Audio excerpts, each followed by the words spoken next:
There we go. Swap the seed. And get this.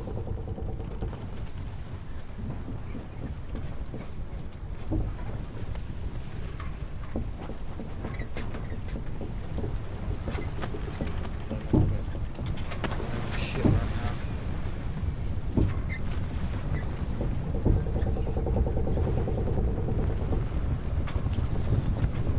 Alright. Now I am paying attention. Let's get into this right. Well, paying attention as well as it will allow me. Having landed on the hulk of ores, you and your fellow exiles now anticipate the hour that the rites start to commence again. What do you think, Tizo? Don't I look like Mr. Headwind? Tizo is worried that Headwind is still feeling unwell. Wait, I think. What's that? Serpentine creature emerges from the water, followed by several others of its kind. You recognize it as a worm of the Sea Dominion. Exiled worms of the Sea Dominion tend to seek out the cold of the downside seas. Known for being reckless and single-minded, they were perfectly suited to fill the Commonwealth's front lines. A vast, war-torn undersea regime home to untold numbers of amphibious worms. Having conquered their waters, the worms clambered onto the Commonwealth's shores in search of new wars. I see. What they all are doing here you see plainly by their ritual raiments. The nearest one somehow loosens its mouth. Good sirs and good ladies, so it is that you heed the summons to glorious competition against this knight and his brigade. Well then, let us do battle without delay. More than our freedom is at stake here, but our very honor. And this knight fully intends to reclaim his. Oh, and lest this knight forget. He is called Sir Gilman. He salutes you all on behalf of the Pyre Hearts until the contest. He splashes out of you just as the stars begin to shimmer with a strange light.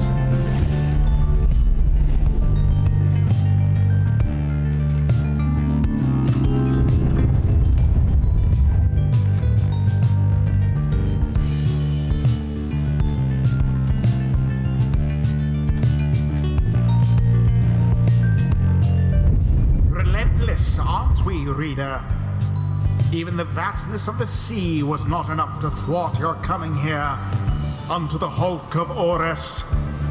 You would be wise not to underestimate your adversaries here, despite their pitiable look. I am, of course, referring to the Pyre Hearts. These rites are but another war to them, and that makes you their mortal enemy. I expect your battle to be glorious. I doubt it. Your fellow exiles are gathered on the rotted deck of the Hulk of Horus. As your adversaries clamor into view, Ruki pulls up to them. According to the stars, the next run should soon commence here.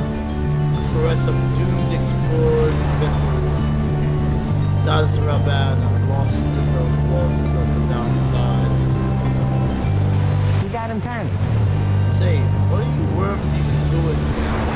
Did you swim back to the Commonwealth? Or the Sea Dominion or wherever you're from? Aha! An excellent point. It seems that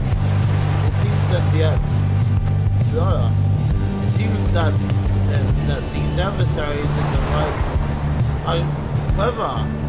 Say, sire? Just get rid of them already, Gilman. Your commanding officer is not hereby commands it. This knight wishes to introduce his noble commander. No worm knight in history has withstood so many frontline battles. Doff your helm, sir. This is our Comstone. May our adversaries tremble at the sight of you. Sir Gilman attends to his commander's masks, despite his protests. Wait! Ah! Give this knight his mask! This knight hereby presents to you the great Sir Deluge. A noble visage, is it not? Sir Deluge trembles and squirms. He is a petty worm knight with the Sea Dominion, who somehow survived countless battles. So yes, can you swim or no? Ah! All three knights can swim. All knights in the Sea Dominion can. But we are exiles in this land, same as ye. We can swim, 'tis true, but 'tis summarily impossible to swim back up the river which we were flushed to end up here. Hey. There is one way to return. Silence, Gilman. Nobody cares. Back to your post. Sir Gilman hesitates, but does as he is told. This knight knows who you are, Nightwings, and he is not afraid of you. He somehow climbs back into his mask and coils up to his full height. And now, and God, the exiles of the Worm's triumvirate takes their positions as you focus on the Book of Rights. Reader, Edwin's illness means he cannot help us here. He shall be counting on us. Who shall conduct the rites? In this case, I probably go with Rookie. Faye. Tizo. It is done. Tizo doesn't seem intimidated in the slightest by Sir Gilman and Sir Deluge. Gilman, stack this report. What is the enemy's position? They stand ready to confront us, sire. A very brave triumvirate. They seem to this night's eye. But the brave, air-sucking monsters, one and all, Pyre hearts, be ready! A triumvirate of worm knights who perceived the rites as a great battle to be won.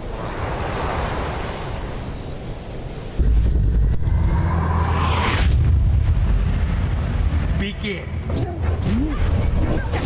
My.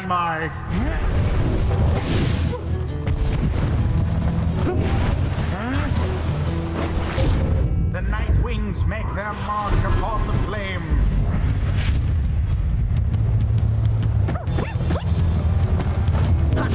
Gilman banished.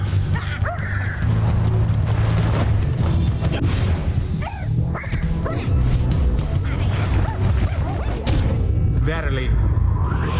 Verily.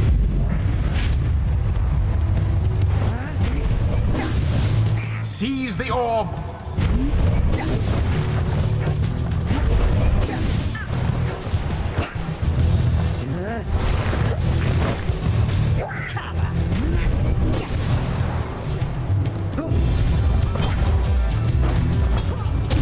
Vampire sputters. This is gonna be an easy fight. Stand not in glory's path.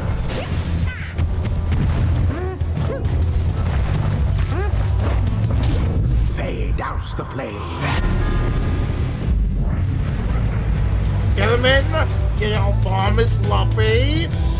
Fight them as though your miserable life is on the line. Your words rule me, sir. This knight gives it every right, his very, very best.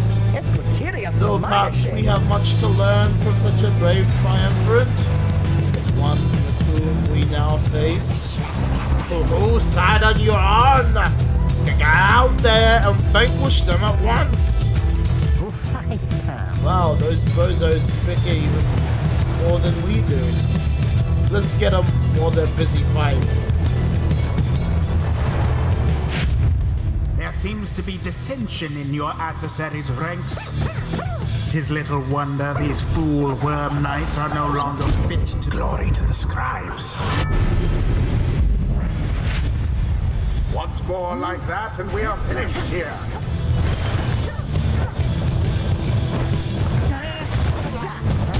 You left yourselves wide open. Yes, just once. There goes the orb. Damn it. From burning flame to ash. Okay. I bet he jumped over it. Sinners. Sinners. And it is done. Got The too Night cocky Wings in here. prevail.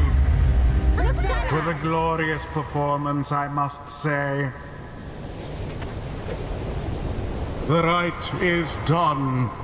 The rite is done. Those worms were quick, alright, but Rookie Greentail was quicker. This seems making me a little pleased, honestly. But we still won. We won. Screeya! Teaser was very pleased to have prevailed against the world Bahamas. This night commends you, noble Nightwings. Glorious fort indeed. And this knight shall wistfully remember this defeat until the end of his days. Silence, Gilliman. This is your fault. And now, comforting with our enemies. How dare you! This knight was but attempted honorary compliment, sire. It is not in accordance with the rights to praise one's adversary on a worthy outcome. But worthy? That this knight shall show you worthy, you miserable little minnow. You are a failure, Gilman. Now get out of this knight's sight. What stirs now in the hearts of all these exiles?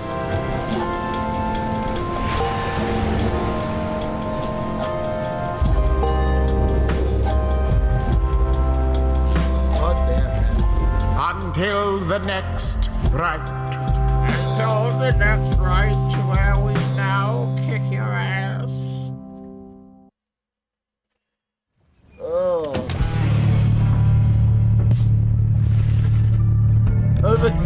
After overcoming the Pyre Hearts rather decisively, you last return to the wagon with your companions. There is little discussion of the Pyre Hearts, who have seemed to have already swam off towards wherever the next stars direct them. Instead, your fellow exiles' attention only turns to your companions who was absent from the rites. How is Hedwin? The lone minstrel makes a sound, but no words form. As yet, something is troubling him. I urged him to remain bedridden, and he simply would not listen. I am very sorry. Wait, what? Everyone stares at the lone minstrel in stunned silence. The lone minstrel breathes a heavy sigh. But then... Hey, what's with the long faces, everyone? Minstrel, I should wring that neck of yours. I was attempting to explain. Hedwin is already up and about. Despite my having strongly recommended further rest. Those that are unaccustomed to sea voyage take ill, and they're very likely to experience further symptoms if they do not remain bedridden, or at least sedentary. Hedwin is running a considerable risk of having spent another night in great discomfort. What are you, a doctor? Nay, although I traveled with one extensively. Look, I appreciate your caution and concern, Tariq, but I'm pretty well accustomed to discomfort here. and I had to see how things turned out tonight. I haven't had to stay out of a ride like that before. So, you're back among the living then, Hedwin? I was just seasick! Nevertheless, your full recovery requires rest. I think we could all do some rest after tonight.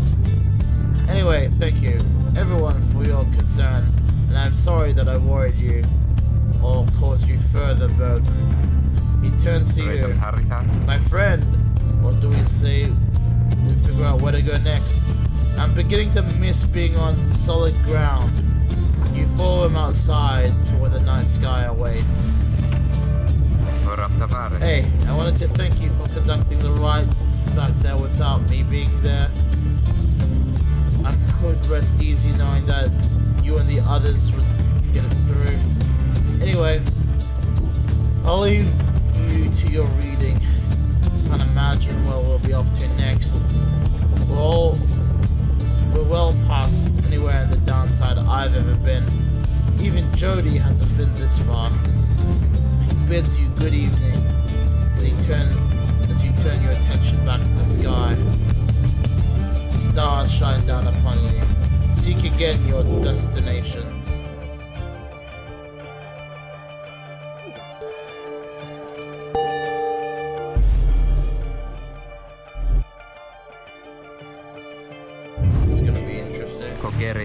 Still further north then. Not simply north. This shall prove difficult. What's the problem? Our destination is beyond the deathless tempest.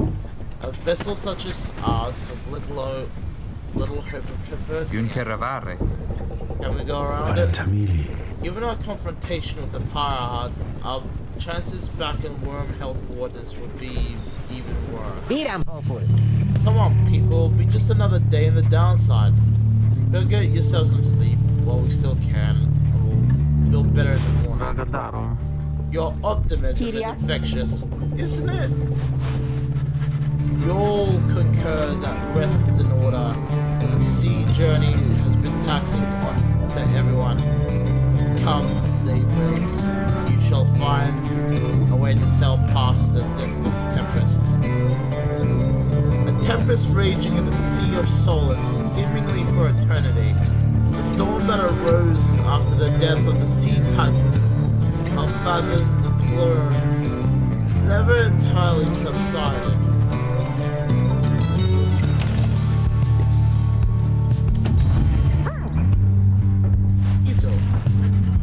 Izo has been a rather cheerful mood since being out at sea, and seems pleased to see you.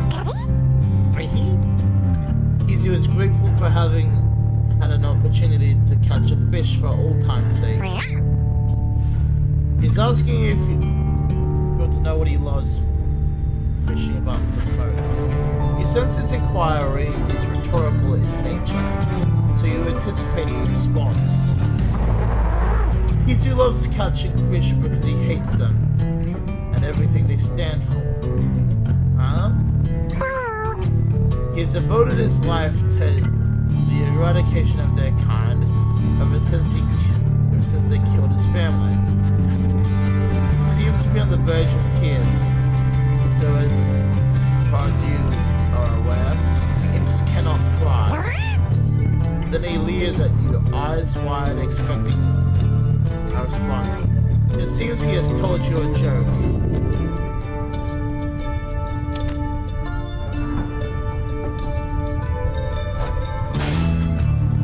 You might have... One moment. Pizo admits the real reason why he loves catching fish is because Falcon Wrong pays a lot of soul for them. He sneakers back out and bounces off. Teaser gains one more hope for the right.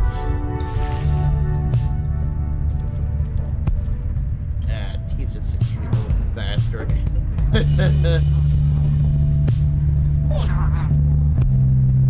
Jody's throw rug, the Nightwing sigil.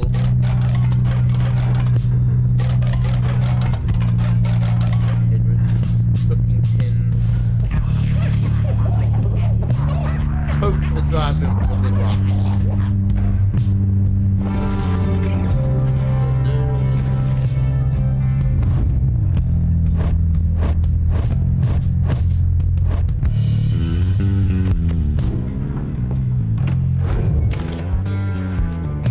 Time to continue our journey. Very eager.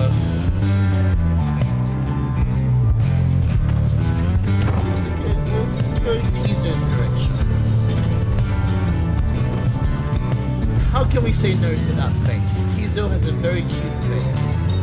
The imp Teaser has been much more animated, even more than usual.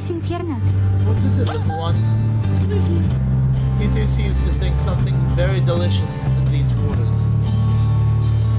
He keeps on screeching. I don't think I've ever seen him like this. And I had to sneeze. That's always fun. Wait, what did you see? Just then, Teaser dives into the waters, bang the shizzle into its depths. Oh, I hope he can swim. But he can, but he appears crestfallen when he returns, his claws are empty. Teaser was very disappointed that whatever he attempted to catch eluded him. Faye begins to sob uncontrollably, the two revel in each other's misery for a while. Faye and Teaser lost her. God damn it. I should have just went with Rookie.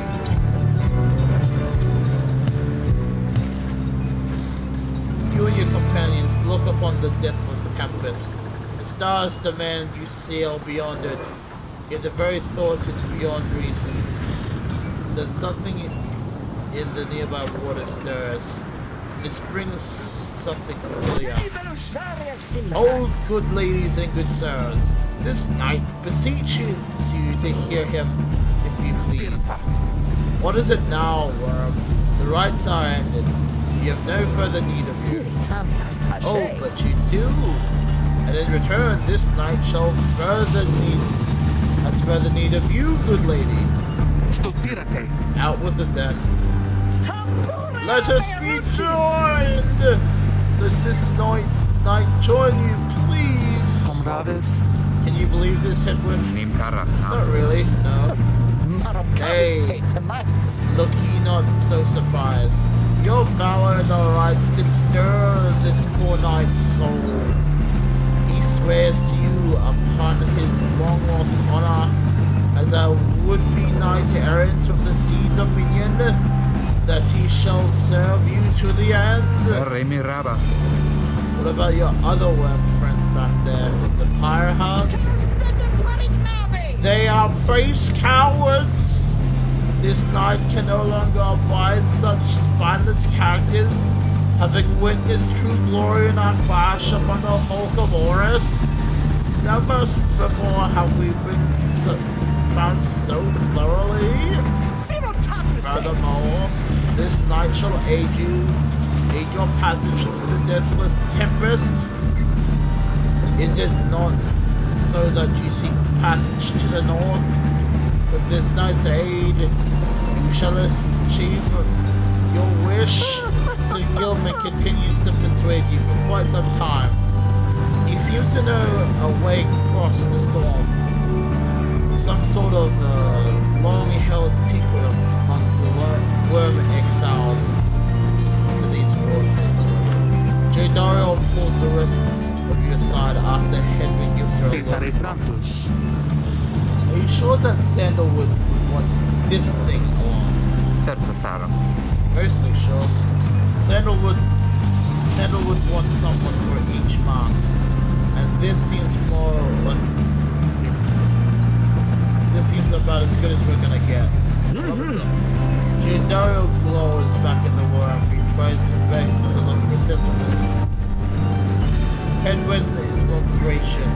He tells Sir Gilman that if he promises to help him cross the deathless tempest, then he can come along for now. This knight is overjoyed, and is hereby swears to see you past the storm. Though first, this night requires your consent. Give unto this night your blessing in the name of the Nightwings, and death shall go forth.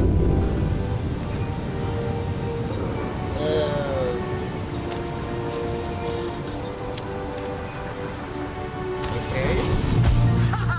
As you begin to say something in response, Sir Gilman cries out in triumph. He vanishes into the depths, yet though this close encounter with him, you cling to some sense of where he is going and what he intends to do. So Gilman is determined to help see you cross the deathless tempest, help see his mission through.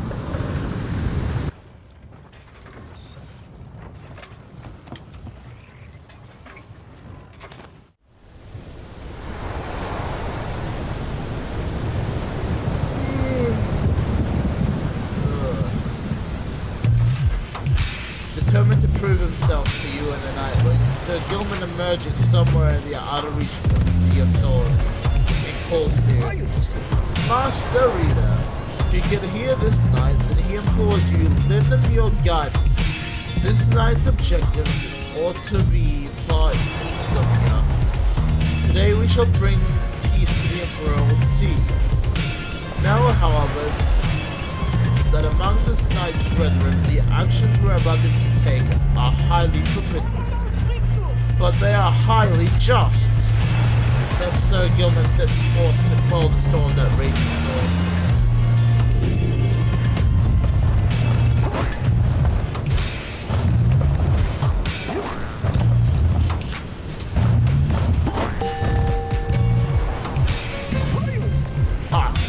Yonder lie the foul spawn of the underfathomed burns, boiling the seas with their wrath. Exiled worms within these waters have long harbored these abominations, using them to bar passage from the downsized channels for any save this night's own kind. Begone from here, fiends! This night shall finish what the Underking owns started.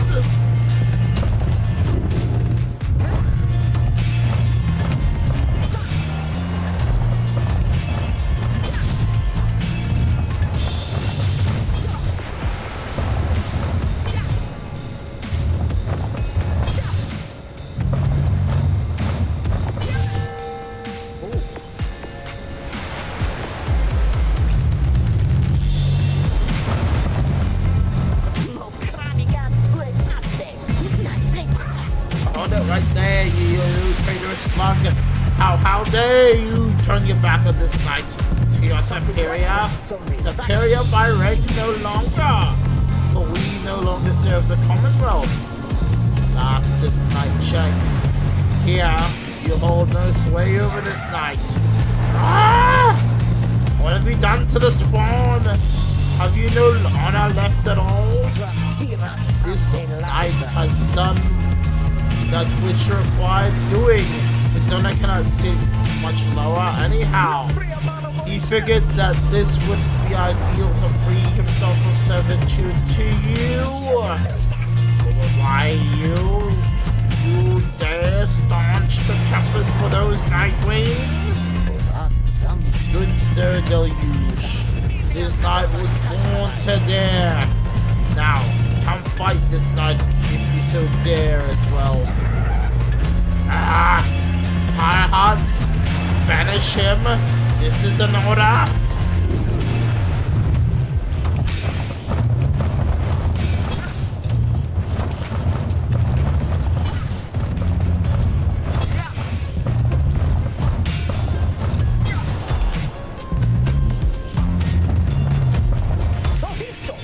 What now, Sir Deluge? Shall you not praise this night yourself and leave the dirty work onto your charges? Fine, Gilman. You wish to sin against your commander? Then have it your way. Sir Marsh, Lady Seagrass, to me. Banish now this troublemaker.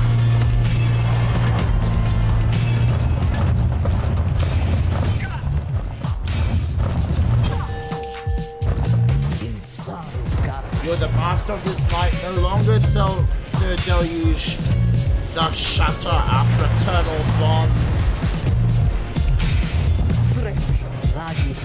This knight would like to say it was an honor serving you, Sir Deluge, but that would be a bold-faced lie, and yet another stain on this blackened reputation. Until we meet again. Wait, you lowly traitor. This night will have your head, gentlemen.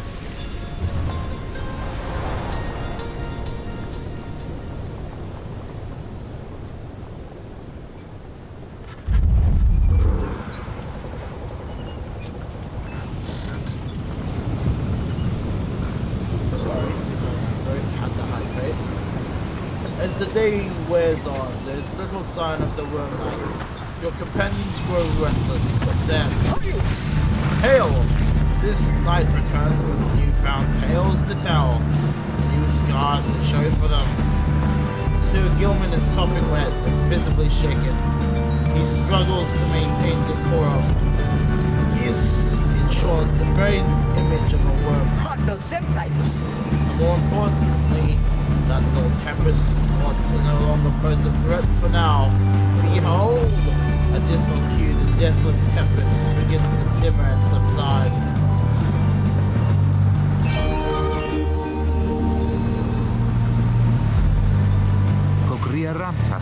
Would you look at that? He really did it. Of course this night did it. Now, if it would be alright with you, this night could really use some shut-eye. The worm knight then collapses in exhaustion.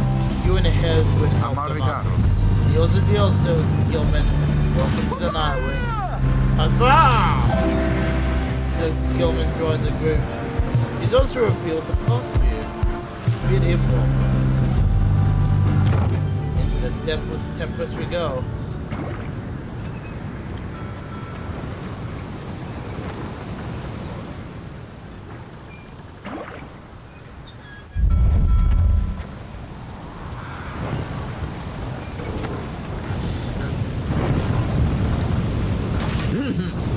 With Sir Gilman's aid, you managed to breach the tempest. You were true to your word. I shall give you that. But now what? We are stranded in this cursed storm. A most excellent question from one person. Tell me that one more time, and I shall tie you in a knot. One for my spirited as well. This night was wise to side with you. Just where do we turn from here? Answer the question now. Sir Gilman does no such thing. Although eventually he does make note of a very specific current that should lead you to the land beyond. If I may corroborate Sir Gilman's account, we're making very close to landfall. Then, let us be the first to say, or let me be the first to say, let us go. We're sailing on the... Say, Tariq? I repeat, what is it? That loot you're always carrying about. You know how to play that thing, don't you? Why? Suppose I do. Good. So I was thinking, it's a little gloomy here, and we can use a little tune to lighten up the mood. Know what I mean? Let's see what I can do.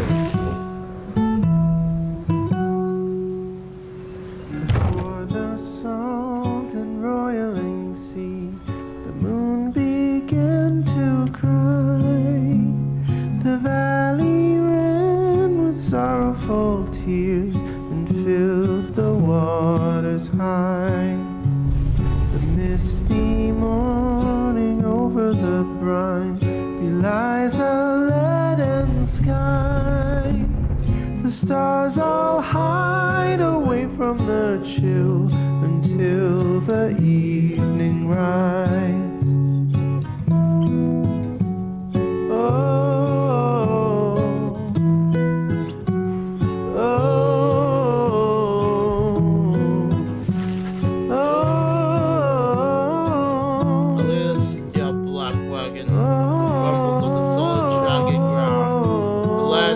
Black basin. Your fellow exiles unpack the wagon so you can take stock of how best to reach your destination. The place where Plurna scuttled her foe, the doomed ship still resides. The Titan manor and on its prow, forsaken by the tides. In death she leaves her stain on the place. The tempest never dies. Her final throes and shivers and shakes 1,000 years gone by. You approach Sir Gilman. Just finished practicing his fencing maneuvers. He regards you with his single eye. Hail, Master Reader! This knight has determined to train harder, having joined the famous Nightwings. He shall ensure the Triumvirate continues to live up to its most feared reputation. This is such an honor, and this knight has a great deal of honor to regain.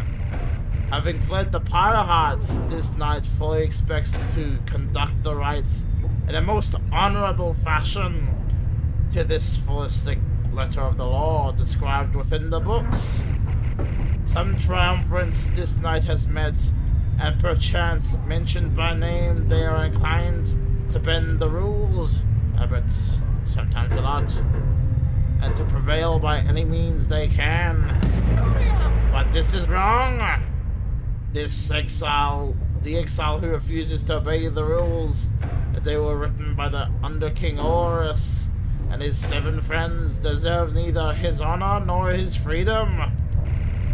Thusly, does this knight have confidence in the Master Reader shall resist any temptations to conduct the rites in any underhanded fashion. Now then, this knight must undergo thorough cleansing, having trained until the point of foulness. So, please excuse him, Master Reader. He slithers off, humming some sort of chivalrous tune. Crazy fool. Like you already.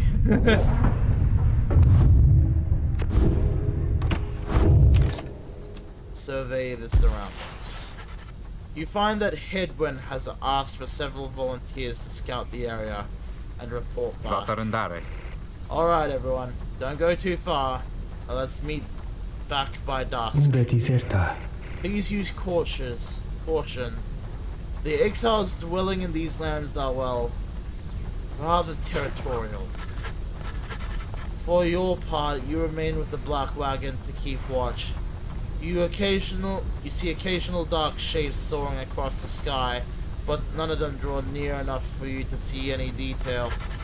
Eventually, your companions make their way back, and everyone arrives as planned. Hi everyone, I am back. I have come back. Ray returns from the east with little to report, save for word that the glowing molten rock there was very, very hot. This knight yet lives, although he has very little else to report. The newest member of the group, Sir Gilman, returns from the northern pass, visibly shaken. He appears to have discovered an intense fear of heights. Tizo wonders whether any species of fish lives in the pools or rocks nearby. The little imp Tizo seems disappointed to have left the waters behind. He remained with you near the wagon. There is a western pass that seems traversable. If we travel by the light of the dawn, the shadows and the crags, we may cover our advance against whomever may be watching. Begging your pardon, I do not wish to contradict your strategy, madam. Though in my experience, we shall not remain hidden for long during the climb towards the nest of Trieste. The exiles of the High Wing remnants You may have no long for them inherently, but they have no qualms with me for now. I may be able to negotiate a safe passage, High Wing Remnants. The last surviving faction of the Wing Types, the ancient enemies of the Commonwealth. They are as coarse as they are featherless. They hold themselves superior. The Arch-Justice, the Arch-Justice, Drobolus, I'm gonna say 9. I think that's the 9. Negotiate with them. Then Hedwyn steps in as the lone minstrel bows and backs away. Hey, let us not decide on this just yet. We're not going anywhere just now. Not much we can agree on. We'll decide on how best to go ahead come morning. For now, let's take a rest of the afternoon and get our bearings. Jadario glares at the sky as everyone disperses. You have the rest of the day to practice your vocations.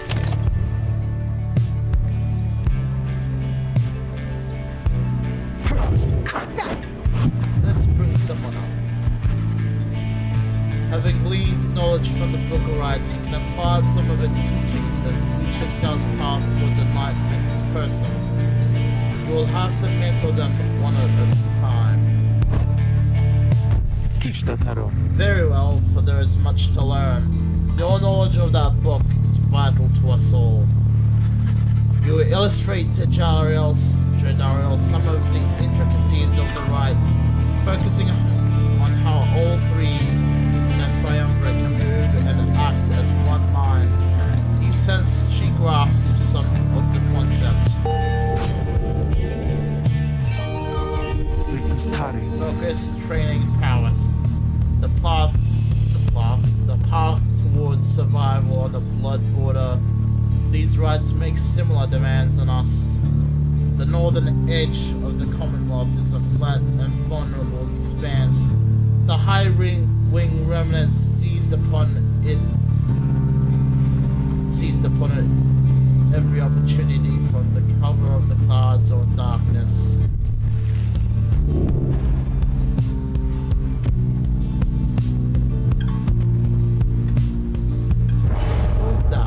That would be good. I appreciate your knowledge, reader. Perhaps I shall soon have an opportunity to put it to some use.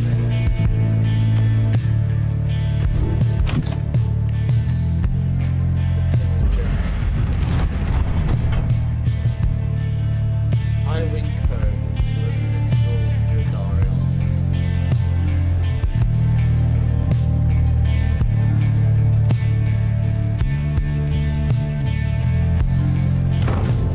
Take Jadariel's path, mostly because I don't want to get onto a bad side. The shattered lands of Blackpool proved difficult to traverse for the Black Wagon. Jadariel searches for a solid path forward to little avail. Horror of these blasted lands. How are we supposed to proceed through this? Perhaps I shall be some assistance. This place is not so unfamiliar to me, nor are its hidden denizens. Please remain with the others until I return, madam. I shall not be long. The minstrel disappears into the cliffs beside before Jadariel protests. In the meantime, you and she continue to keep watch, sensing unseen eyes. The last time that one disappeared on us, we searched for him for days. But this time, he soon returns. I've secured a safe path. I've searched it through the nest of Trieste. We will proceed.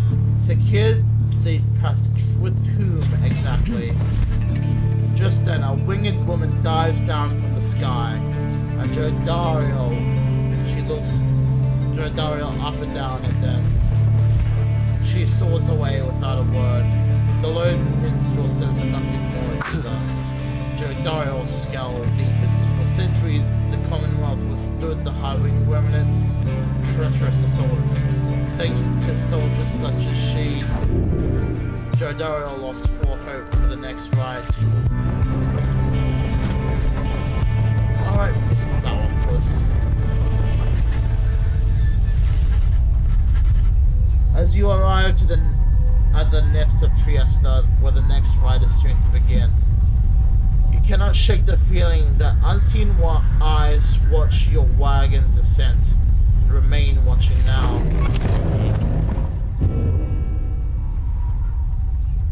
Page revealed the hunt from hey guys. What brings you out here? No wait, don't tell me. I don't want to know. All I want to know is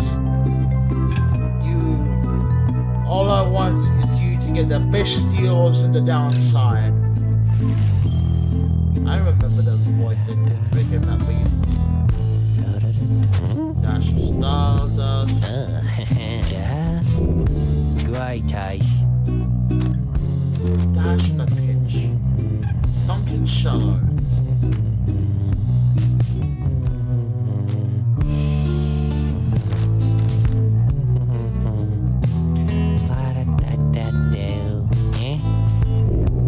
Great eyes.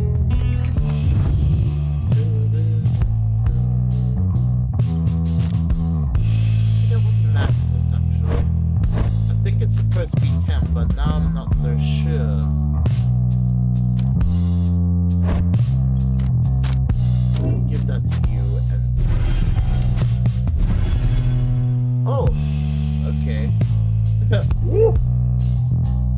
So now we've created a very valuable talisman with this lucrative contract that we know that Sir Gilman will uphold. To the bitter end, I may dare say.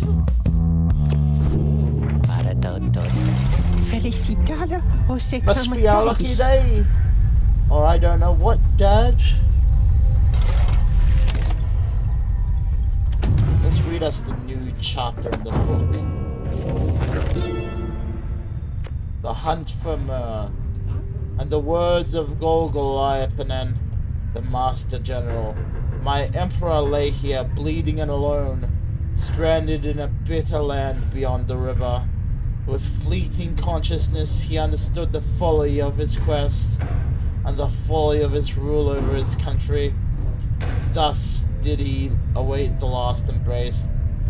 It was the imp Haub that nursed him back to health, and warned him often of the dangers he would have to face.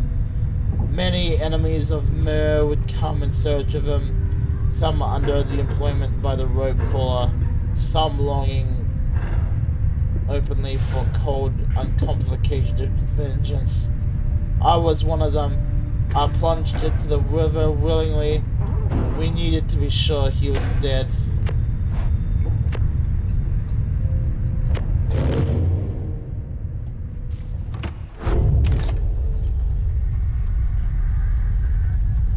Why is one of the Titans a fucking unicorn? That's my question.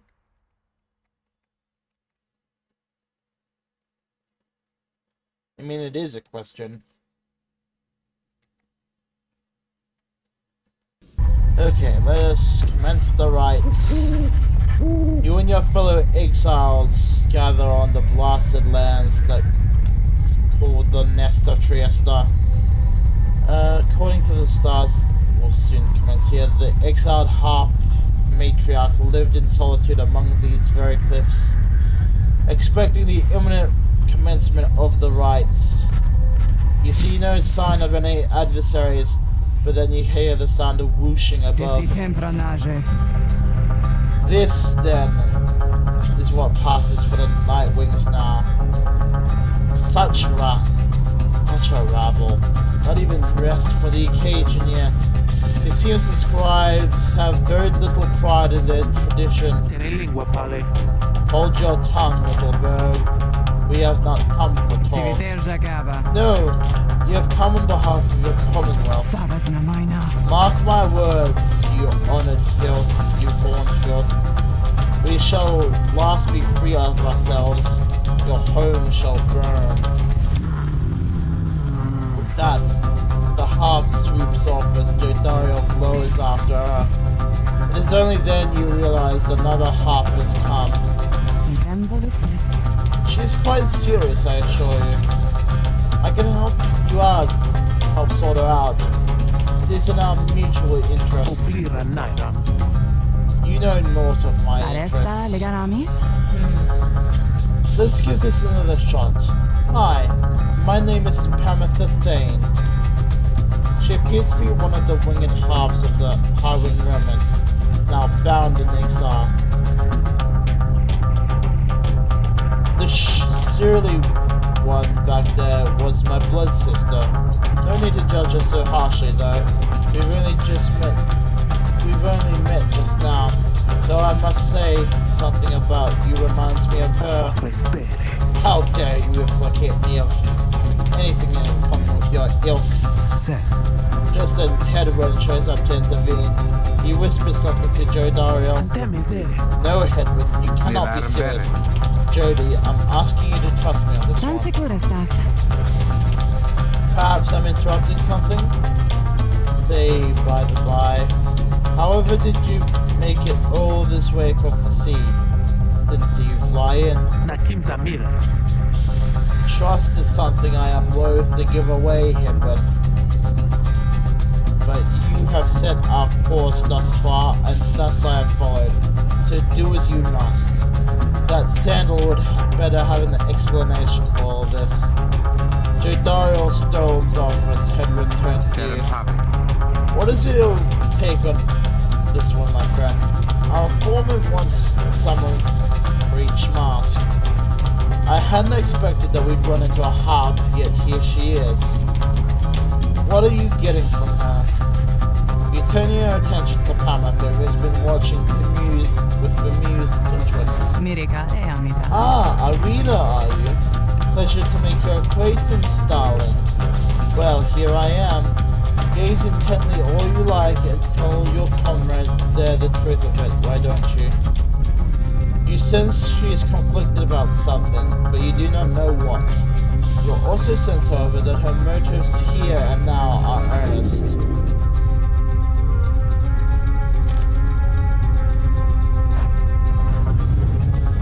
Tell Hedwyn that you think the group should take its chance with Pamitha and take her at her word. My thoughts as well.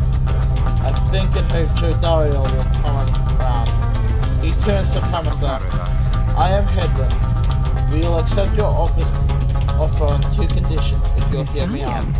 Conditions? Why sure, I love good condition or 2. First, after we have finished here tonight, you come along with us. Make sure that your blood sister and her friends don't give us any trouble when we're headed out. Second, you'll have to find a way to get along with Jodario, who you met earlier. Sucky ads. All the sucky ads. We shall wait till the sucky ads are finished. And then we shall proceed.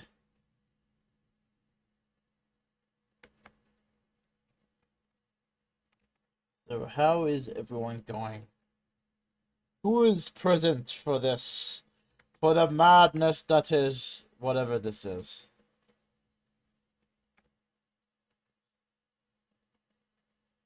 Where are we going? So I'm just gonna wait till ads play out. For those who do get saddled with 3 minutes of ads. Otherwise, how are those who got through their ads rather quickly going? For those who are otherwise here.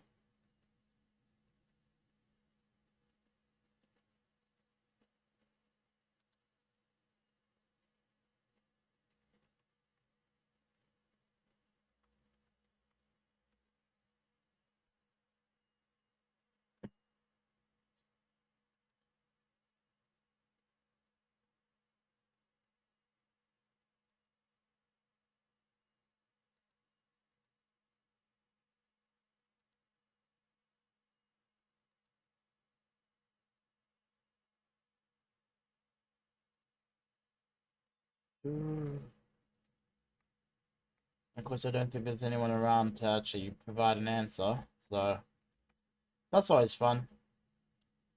Then again, most people are usually asleep for my attendance audience, so I'm not necessarily surprised.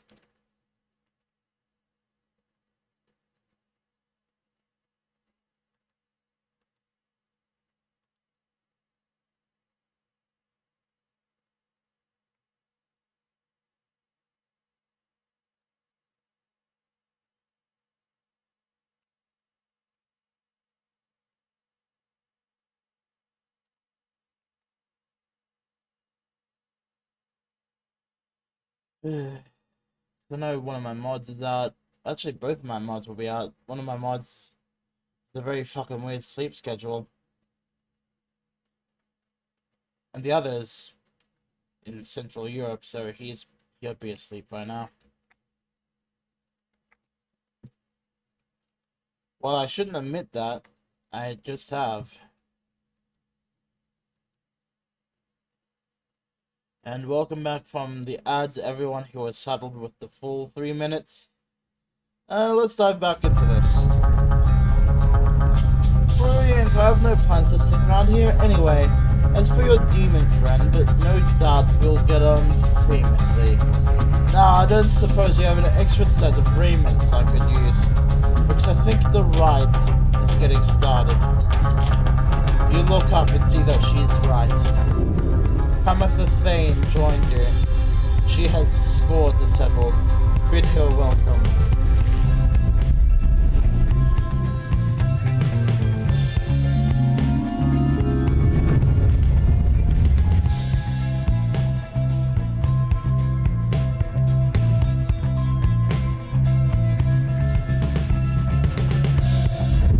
Reader, I thought for sure the stars would have eluded you by now. Yet here you are, somehow, upon the nest of Trieste. And you've swelled the ranks of your triumvirate not merely with another, but with two. One from the Pyre Heart, no less. And one who seeks the favor of the adversaries whom you'll imminently face. They are the essence. Winged terrors, as you soon shall see. Can your longing for freedom match their hatred for the vibrant country that was once your home? From a distance you observe as Pamatha, now clad in Nightwing's remnants, heads towards your adversaries in the rites. You, what sort of heathen harp would dare take wing out against us? Your new companion loosens their bindings on her mask. Hello there, Pamatha. She's one of the winged harps of the Highwing remnants, now bound in peace. Pamatha's blood sister stares back at her for a while before responding. What in Saint's name are you doing here with them? Saint Trieste Pathos, fifth of the 8 scribes of the Book of Rites, known as the Disciplined or Blessed Born, the eldest of the Harp Matriarchs. She anointed the Book of Rites and gave its word their power. Doubtless you've come to dig your talons in my back again? No, sister.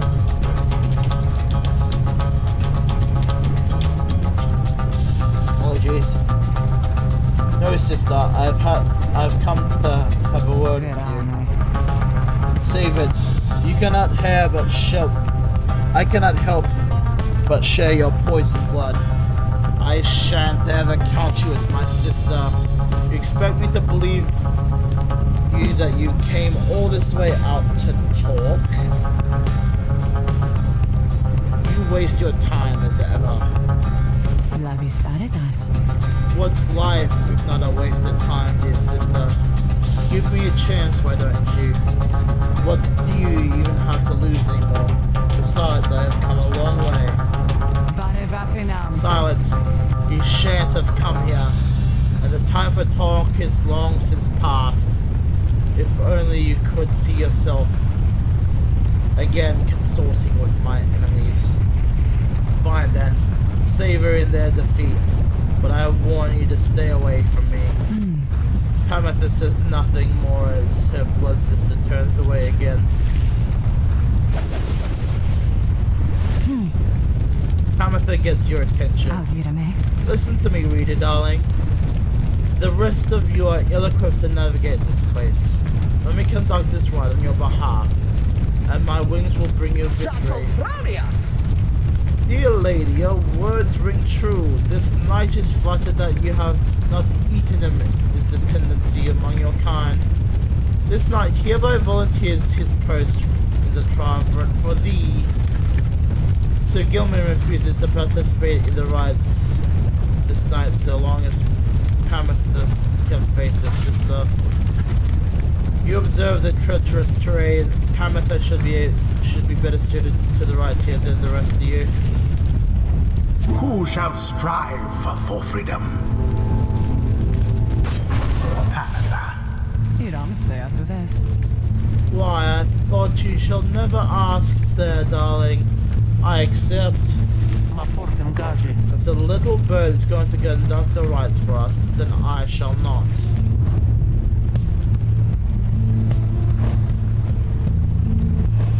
Unwilling.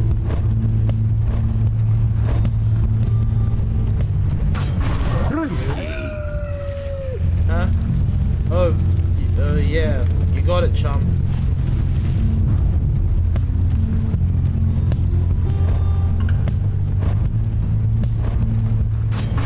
Faye.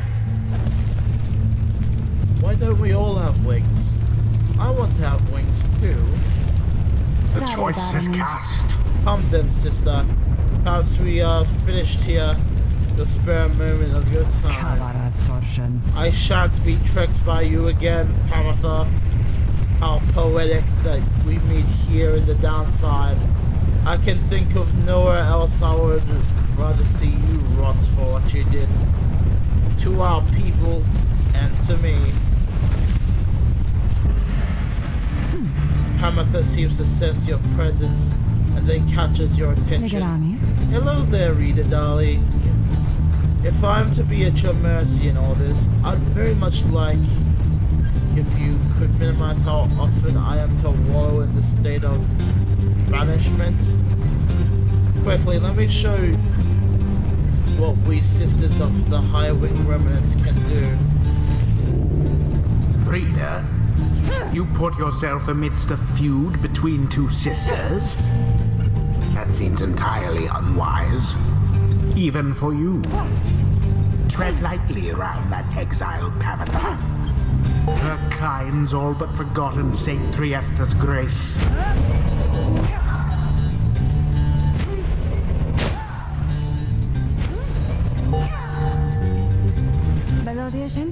Darling, the harps we're not so bad. Now I suppose we'd better get to work. Just don't go underestimating Pamatha over there. I trust you'll do what the best you can. To the sky, sisters! Talon formation. Yes. Oh, it adjust. Oh. That's never fun needing to adjust.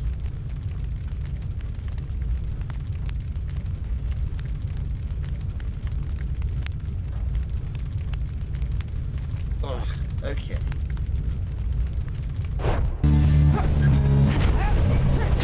First to be banished.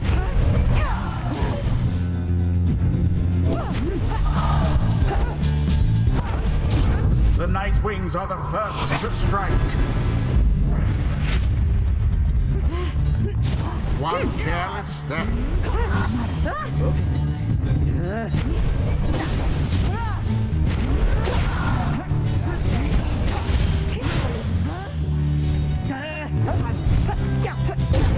With grace. Very much. Grace. Hey, what is it? Tell me something. You know how to fly? No. I mean, I don't think I do. Then listen up. My blood sisters there will swoop right past you if you're careless. But we have simply cannot. But we paths simply cannot get much more altitude down Siempre here. Lares. So if she goes for any unfair tricks, just jump for it. And catch her in the act. She's always hated it when I used to do it to her.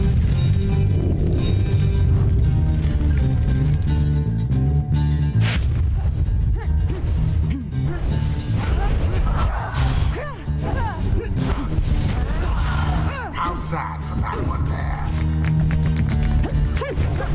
Your exiles all are banished. Damn it.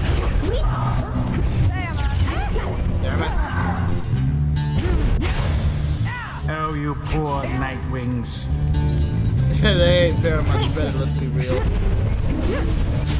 Be gone now, Tamitha.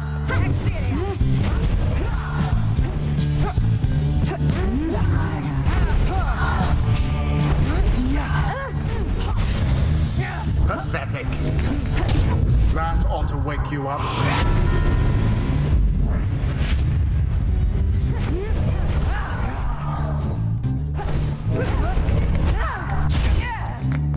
A bit of a blunder. Ouch.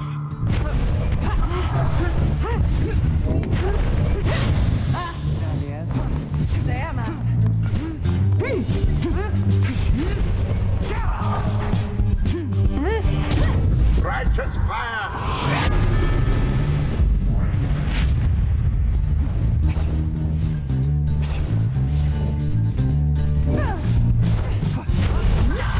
Oh dear.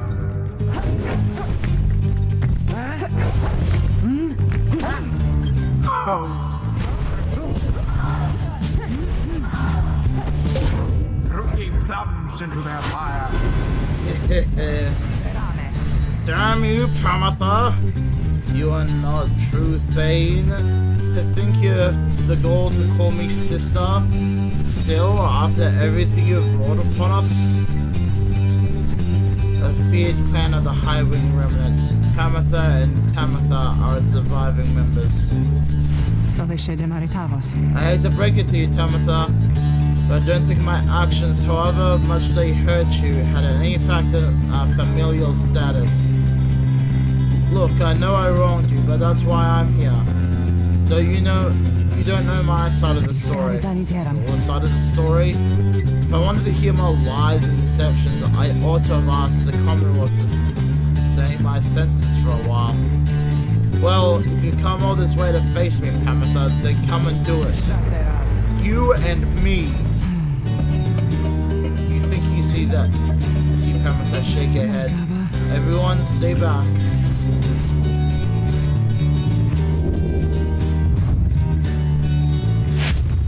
What is it those two think they're doing? The rights are not the place to settle petty scores. And it is done. The you-know-who prevail. Accomplished effortlessly, I might add.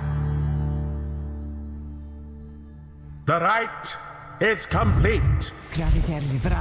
You Commonwealth filth. Only through that traitor's help that you could have beaten us. You postponed the coming of our liberty, but we are ever patient, and our sisters on the other side of their day with or without my aid. Tamitha, wait, please. You found good company there, Tamitha. May you wither here with them. I hope sincerely that we shan't meet again. Tamitha stands motionless as her blood sister departs. At least we beat them though, huh? My name's Rookie Greentail, by the way. And, I think we're heading back now. So, come in. Sure, I don't see why not. The 8 scribes bless us with their ways. Faster, stronger, a little better looking too. I mean, is there anything I can't handle?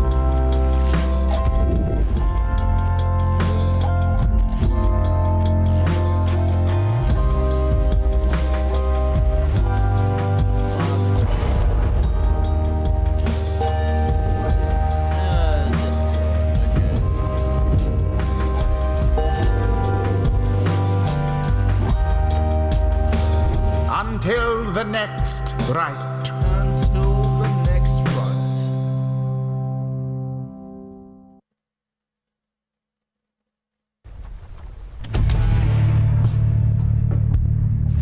Oh, Pameth's thing.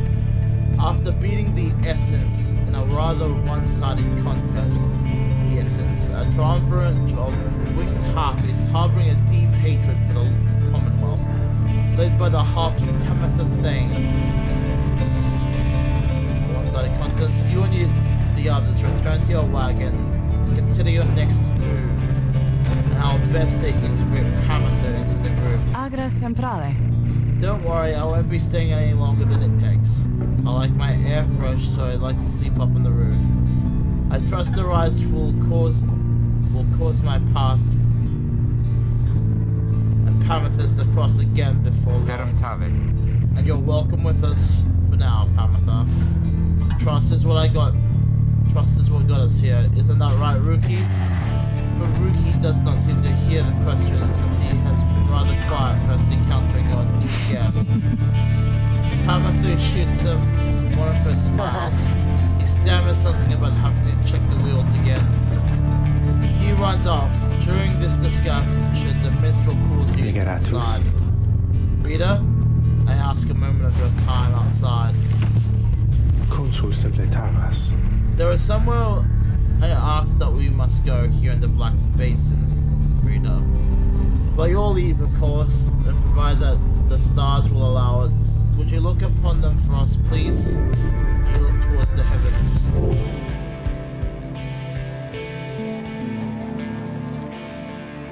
That's close.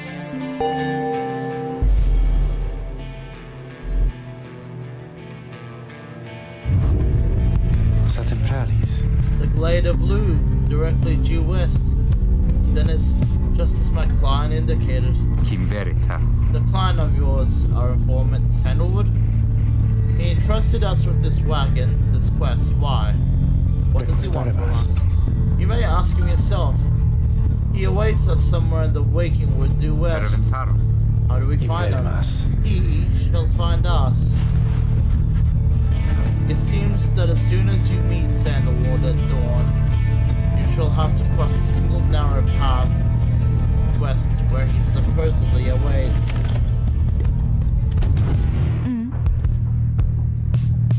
Pameth's moonshine. You approach Pametha, who's kept to herself since she joined your small band. You sense that she is unaware of you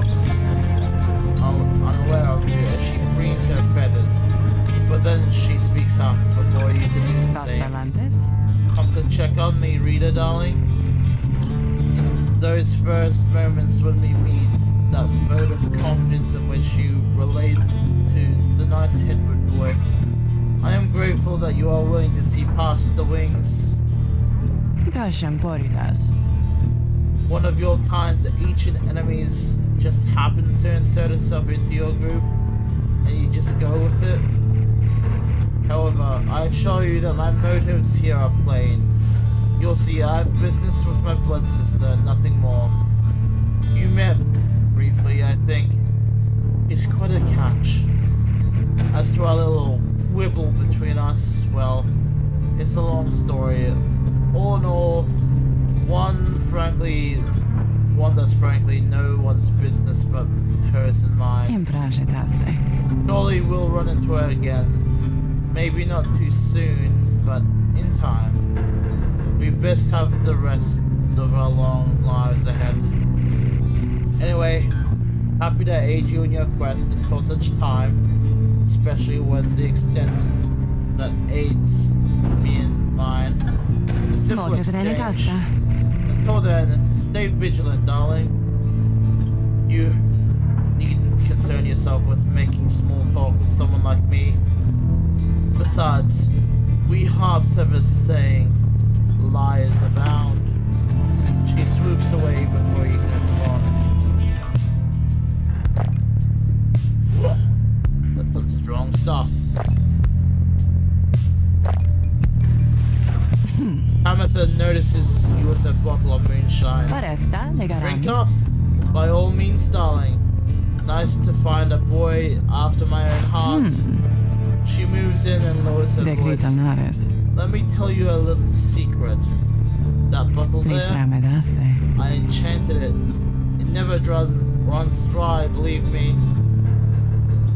If it could, I would have known by now. Hirat abrem melios. Apparently, was some spurned bulk crone that once tried to make a never-ending poison, but kept failing utterly till she threw her life's work away in disgust. Dramiga. I fetched it for a good price. Decided to take a swig one day while on the hunt for Tamitha, when these wings weren't quite as well for me as they are now, you Bevende understand. dametas. Turns out the stuff is pretty good. Consider it for sharing, darling.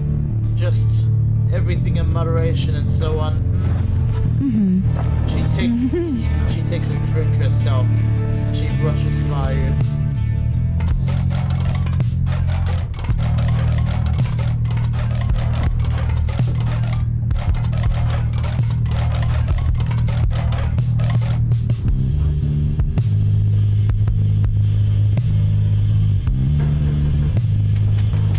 Chewing on something. You can tell.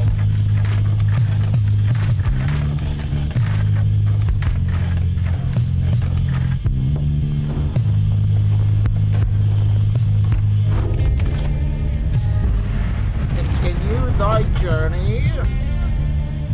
The sulfur main.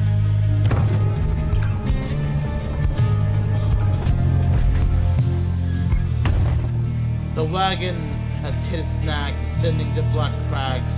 Its wheel is stuck. Jadariel is not pleased.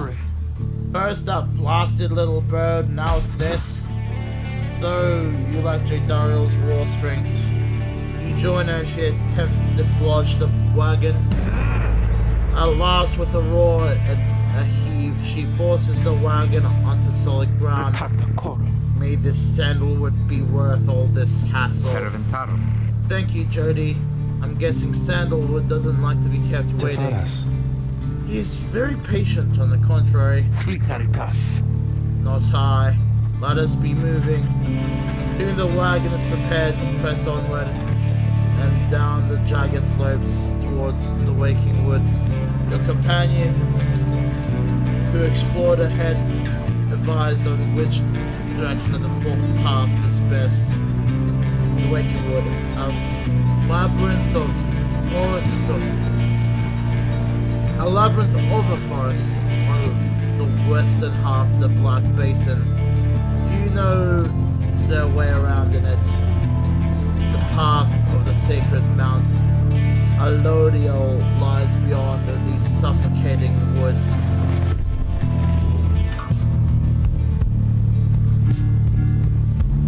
So Gilman claims he can dig up some valuable stuff here. Tamitha believes we can find something a valuable talisman here. So Gilman is relieved at your decision to take the flatter of the two paths down the Black Crags. Though nonetheless he seems rather shaken by the steep trip down. This night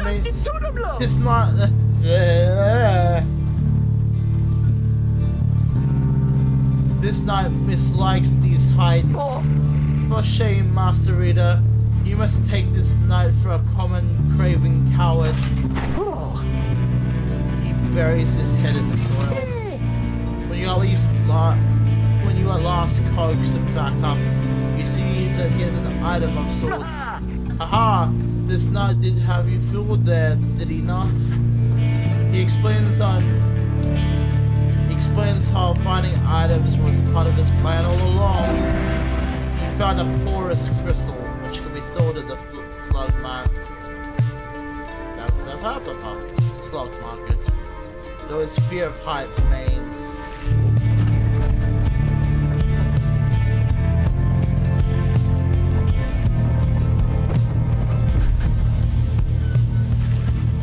Having passed beyond the Black Crags, the old wagon arrives at the edge of the waking wood. It is hear that Sandalwood is to be expecting you. Emis However, Karaji. most puzzling, he also met us here. You said he would find us himself? Ra. Aye. He said he would be waiting at the edge of these woods. And we're supposed to keep waiting for him? Strale Taligna.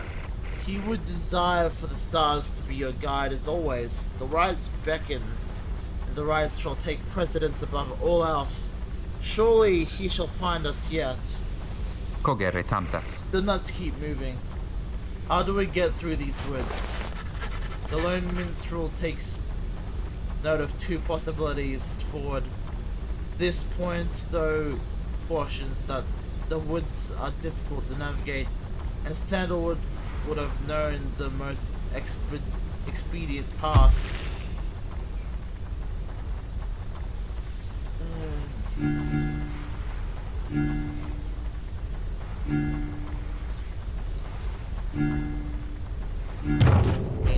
Here would be a good place to bring up everyone's experience, right?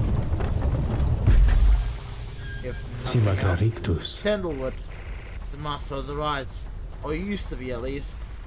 Then, well, it's not my place to say. Doubtless he shall tell you in due time. Now, if only we could find him. He used to mentor his own companions in the rites, not far from here. However, you find no trace of the informant anywhere nearby, and without his guidance, you can remain quite lost in these woods. The woods seem to have encroached. There is no path forward, nor of the paths leading backward appear to match the routes you took at this point.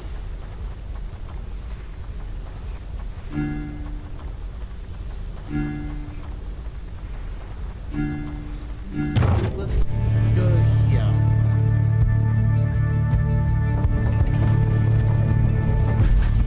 There's Kizo Sensor. The woods are so disorienting at this point that you have decided to break for camp and survey the surrounding areas for any clues. Perhaps later there shall be time to pursue your vocations. The Beyond the Crystal seeks Jodariel. Hi, hello, lovely reader. What might I do for you? Let me ask you something, lovely reader. Have you any idea how long I've been imprisoned here? I'm gonna say 1,000 years. You guessed that Sandra could have been in her current state of exile since well before the dawn of the current age. At first, she shows no indication that she even heard you. Close. Soon enough, it shall be getting there. I have been imprisoned thus for 837 years. According to my count, at least, it is possible that I have lost track. Although, given my state, I can assure you that I've had ample time to verify my arithmetic. As she goes silent for a time. Let me give you some advice. If you ever decide to kill the Emperor, make sure you achieve what you set out to do. I expected my own death, regardless of the outcome of my task. I was not expecting this. Certainly not be telling you about this about it 837 years later, or however long it has been. Although, enough of that for now. Let us get back down to business.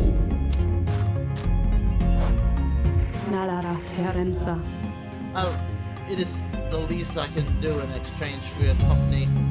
But you need to point me to one of your companions you have in mind. Captain Jodariel. You are Sandra to administer one of her special trials for Jodariel.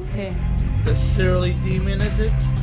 She could stand to lighten up, though I fear that is not a secret I can teach. But let us bring her forth, regardless. Jodariel soon appears and heeds of the summons. What is the meaning of this, reader?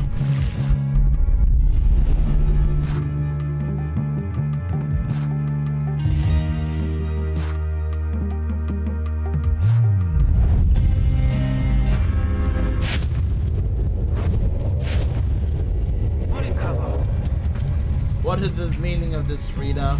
Where are the others? The apparition Sandra appears and loosens her mask. Welcome to my humble home, demon. You're good at taking orders, no? State your purpose quickly, Ray. My purpose is to put you to the test. You may be fearsome to behold, but now you're old and slow. Your weakness, perhaps, outweigh your strengths. So I solely wish to see you and your lovely Rita prove me wrong. Old, she says. Very well. Let us see what...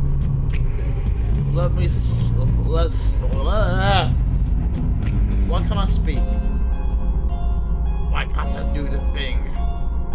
Let us show her whether she is right.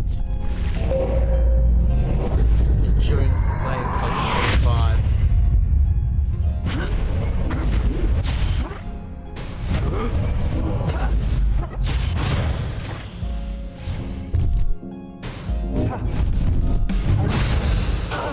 Damn it.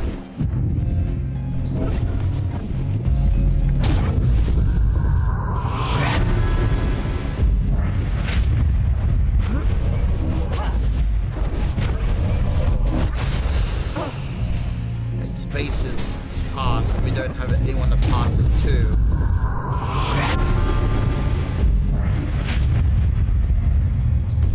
I want shift M.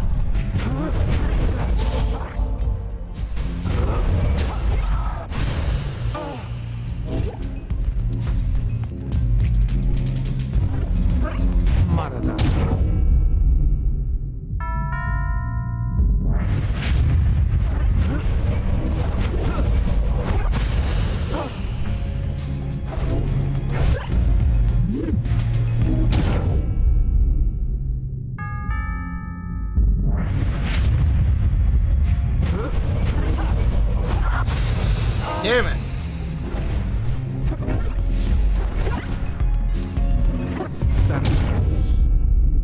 Ow.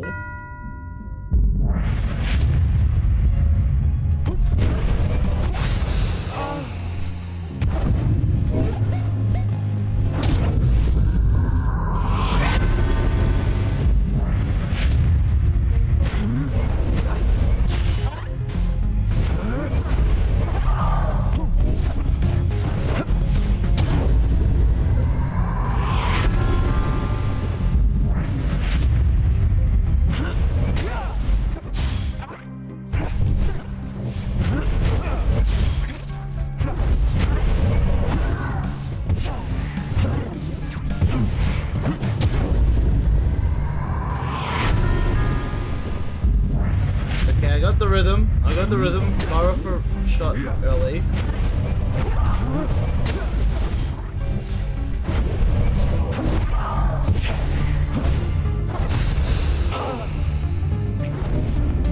Damn it.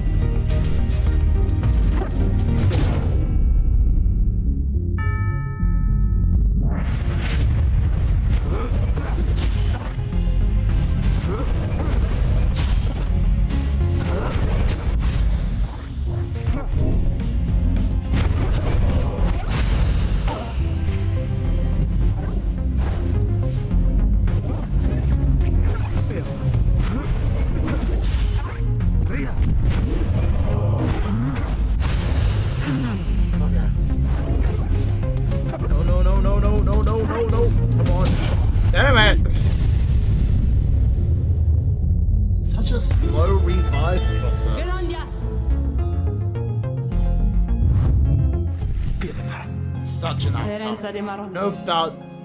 No doubt you are crisper in your youth, demon. Now grown languid. Well, I have much more time to spare. Should you decide to muster more of your past strength, return and prove it. That one again? We shall see if she fares any better this time.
There we are.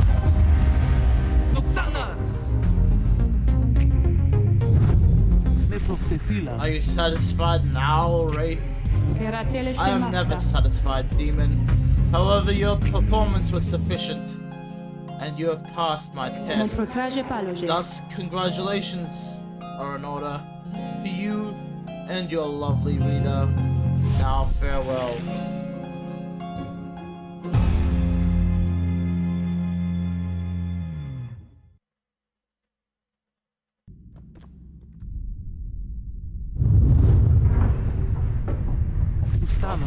That was a strange experience. What do you have there? You received Solium's Horn for completed Jodariel's Shrine. Jodariel casts her aura further and faster. Only usable by Jodariel. Sandra's second blade managed to graze her target's face. Twisted as it was with sorrow, not with rage.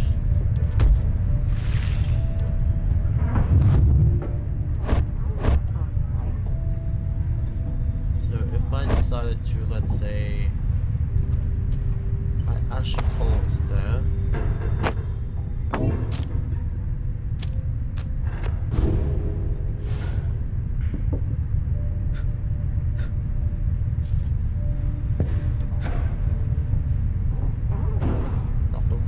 Knock on wood that this next one's gonna be just as easy. Investigate the surroundings. Well, you find nothing of interest while sifting through the tall brush of the underthicket, the southern path of the waking woods. A dense patch of trees that for centuries have attempted to strangle one another. But then... What is it, Kizu? Squishy! Kizu seems to have found a clue to the whereabouts of the lone minstrel's client. The little imp brings you to a strip of bark. It does not seem unusual at first, until you notice a message carved onto the inside. You found a bark strip. That must mean something. Notify the group. So, some kind of message from the sandalwood guy? Seems that way. Which way to Sandalwood? Due northwest. It said perhaps we can set forth early tomorrow, when the woods are still... Gratanim. Sounds good. Everyone rest up. Big day coming up.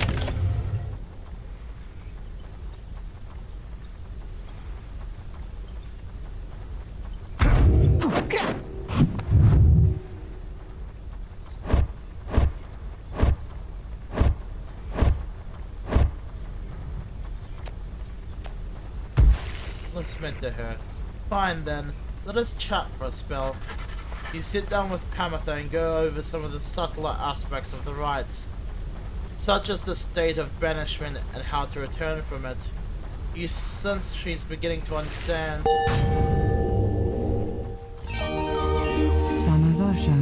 Well, Tamitha, soon I'll be catching up with you at this, whether you like it or not.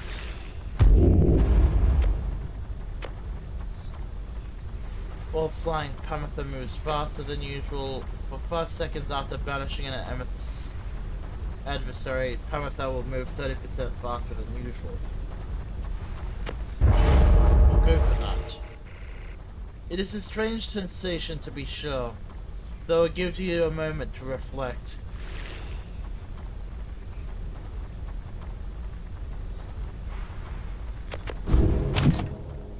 Continue your journey. Cinderroot.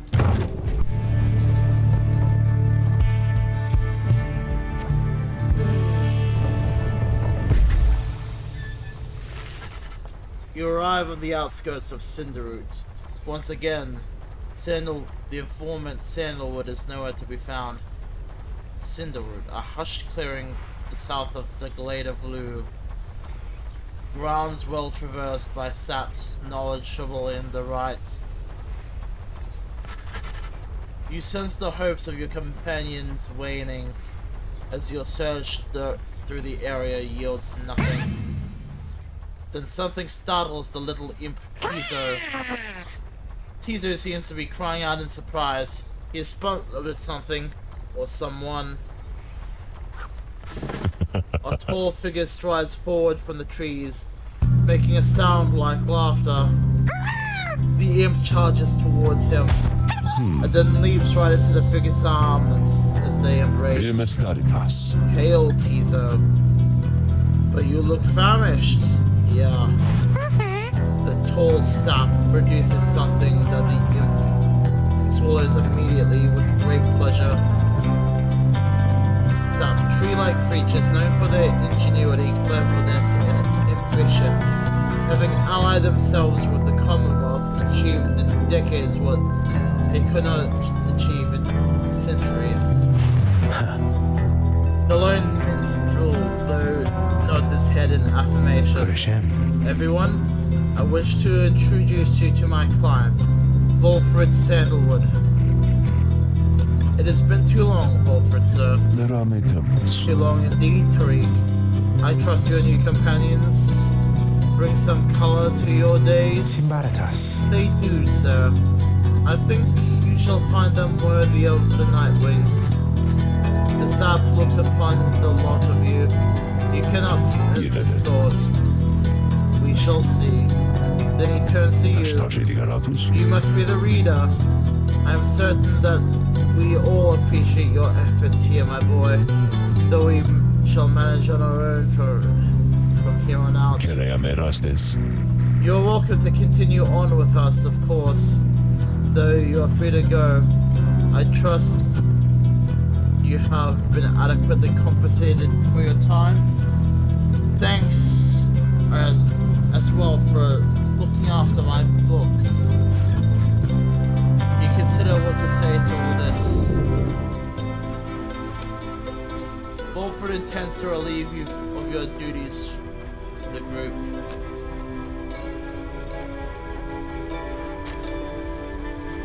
The leader of the night will return.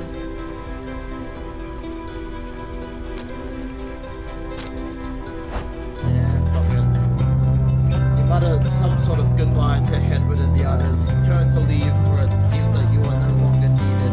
Taveras. Hold on. Wolfred, sir. I'm Hedward. My companions and I are the ones who answered your call. We have followed your signs that you have left for us. Terraki Saramanta. Now we are here, thanks to you and also this reader. Not just a reader, he is our friend. My friend. He's not disposable. We made him a promise, and our freedoms are now intertwined. Wolfred smirks at this. Freedom's not something to be traded or exchanged, my boy. I hope that you'd come to grasp this much by now. He breathes a sigh. It seems that we've started off on the wrong foot. I do not wish to sour our occasion, for there is much to do. You have a right to get to, do you not? I'll come along, though I shall not interfere. For it seems that you have a kinship with this reader of yours. Now then, Tariq, I, Volfred, sir. Come, let's have a chat. Of course, sir. Volfred strides towards the black wagon, which must have belonged to him. He senses many conflicting emotions among your companions. Volfred Sandalwood has joined you. He knows much about the rites.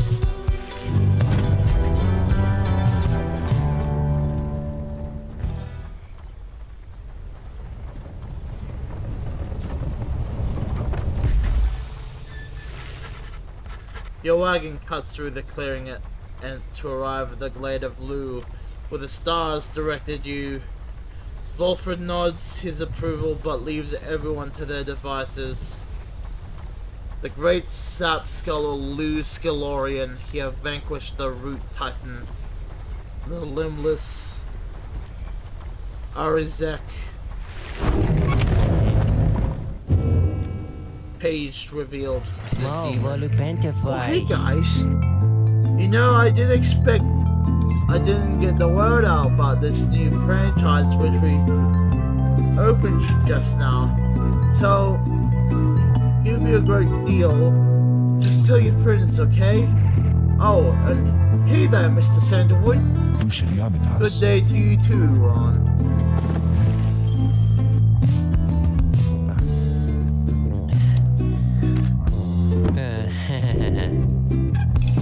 So that.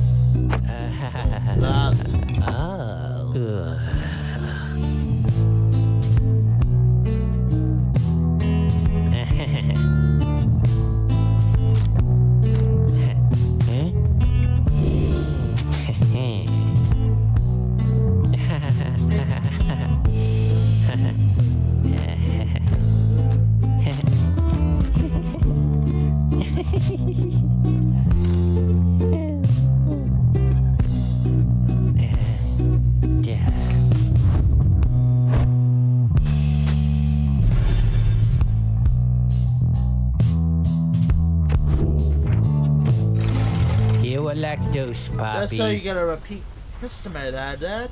You give them a deal. Huh. He's Wilfred, of course. The demon. The words of Goliath and then the Master General. Emperor Mer, scarcely could I recognize him when at last I found him. A half-starved animal, horns sprouted from his head, a bestial mirror of his blackened reputation. And I, a man who conquered countries, feared my emperor then in such a way as I had never known. My charge had been to slay this man, but when I discovered him, he was already fighting for his life. The little imp, however, proved of little help against the Sisters of the Arch, whose entire lives were culminated. You know, I'm gonna end up saying culminating after stream without realizing it. And I know I've said it now, but it's like, Jesus Christ, why can't I read the word culminating? I was unable to watch. My heart ached with such pity for the man, and for the love I felt for him when I had served him that sprang to his defense.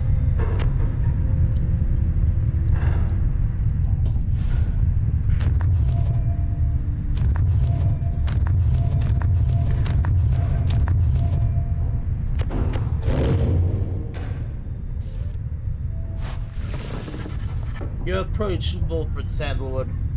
You feel very much aware that you reside within his black wagon rather than yours. He studies you in silence for a time, then Tariq, if you have a moment. I, Wilfred, sir, what is it? This reader, do you deem him worthy by your estimation? The lone minstrel tilts his hat in your direction.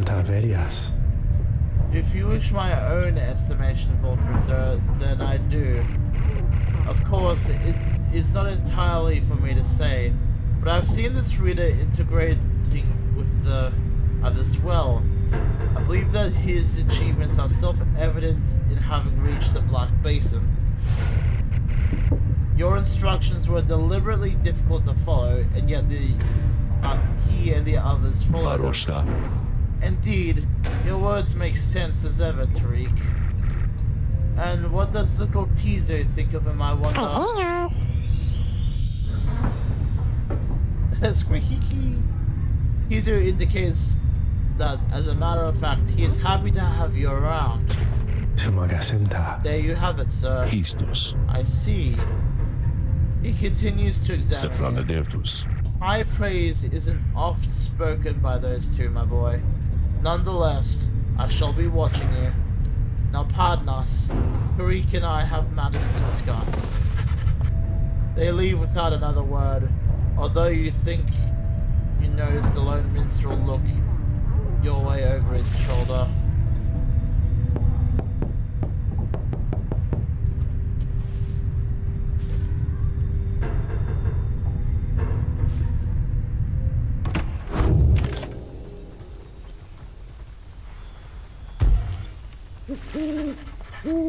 You and your fellow exiles arrived at the sacred site called the Glade of Lu, and now looking to the stars in the sky to signal the beginning of the rite. The woods about you bring the sense of tranquility you have not felt in some time. But then you notice you notice one of the trees moves. It shuffles towards you, then regards you in an exaggerated bow. Spectacular! Whoa! My goodness, by the roots of Luscalorian, it would appear that the rumors are correct. The Nightwings have returned. The third of the 8 scribes of the Book of Rites, known as the Wise or Philosopher. He is said to have fathomed every thought, and his wisdom flows through the river of his name.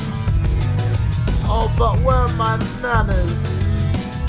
One moment. The sun claws at his mask with wispy fingers. Much better. H-Manly Kinderstuff, at your service. Perhaps you have heard of me. He is a sycophant who seems certain he will land a position of high standing once he is free. My fellows and myself, perhaps know of us as the Chastity, a triumvirate bent of exploiting the rights to gain status in the Commonwealth. We shall soon stand against you in the rights, but now I am whiling the time away, making small talks. Now then, as I have introduced myself, your turns, for whom I am speaking to. Then in your mind's eye you see Wolfred and hear his voice.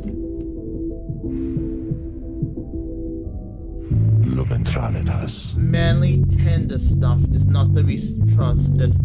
Real neither yourself to him nor me. Well, beneath her mask, Joe Dario stares back in silence. You suspect Wolfred's message may have reached every member of the group. Why now? How very rude indeed. Well, fine. Ignore me.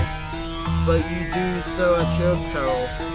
Anyhow, once this evening's rites commence, any moment now, then I am afraid ignoring me will no longer be an option. Oh, I do believe this guy is beginning his show. We'll have to chat again some other time. Now, come along. Manly bows again and wanders off into the clearing as the stars begin to burn.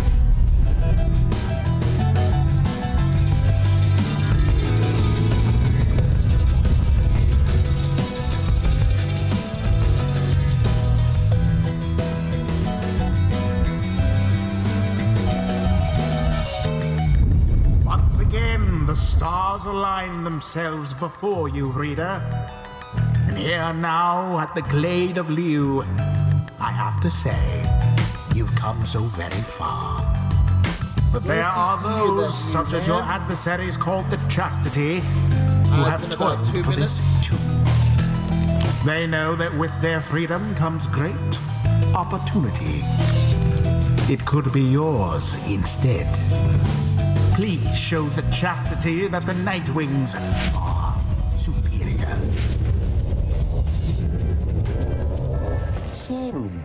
I wonder, oh, on the Nightwings, how well do you know these woods?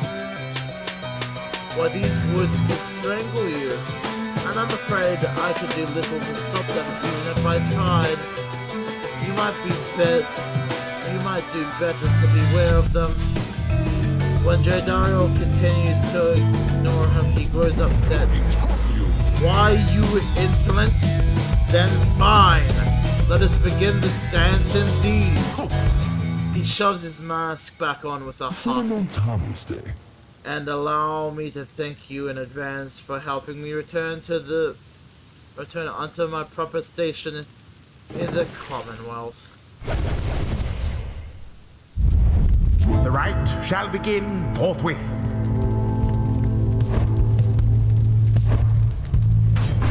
Sir Gilman. Joe Dariel.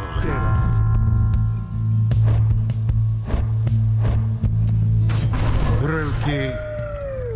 It is done. Let's shut this guy up already. Oh, you quite fine. Ready? Fine, Leo, Nightwings. By all those masks you wear, show no harm should come to any of you or your lovely countenances. Now come along. Let's give the stars a show.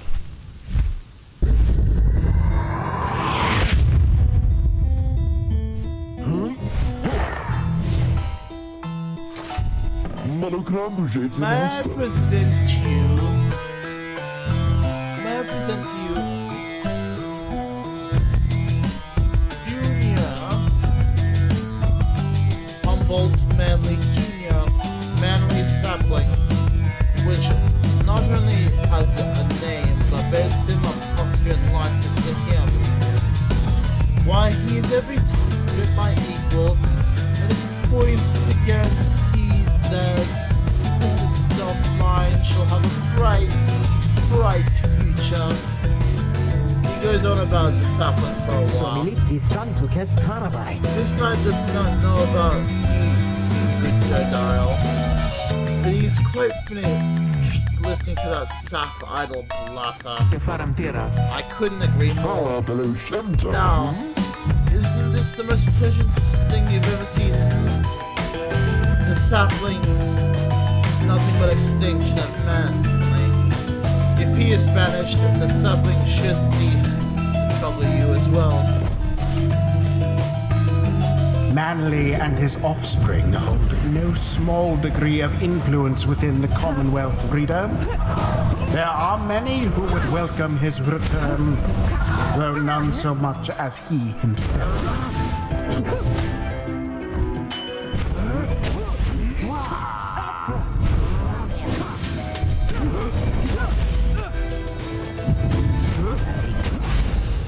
All banished. Damn it.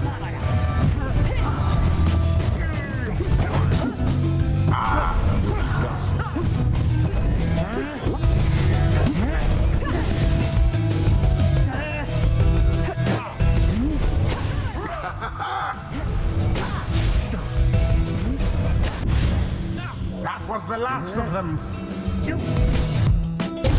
Already does your adversary's flame begin to flicker. Oh, what's this? It seems that the woods themselves are closing in on our little soiree.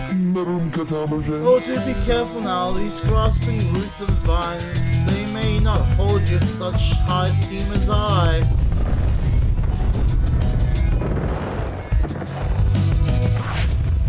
Your adversary Manly is comfortable in this suffocating glade. Yet he longs now for the comfort of his Commonwealth estate. Perhaps such wealth ought to be reserved instead. Damn it. Tis what the scribes ordain.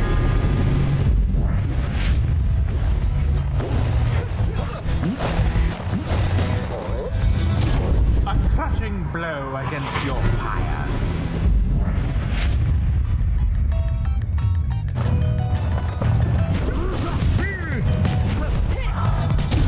Brilliantly done. Oh dear, the woods are closing in uncomfortably close at that. Whatever shall we do? Perhaps you just stand aside a while? We could put an end to this so much more sooner.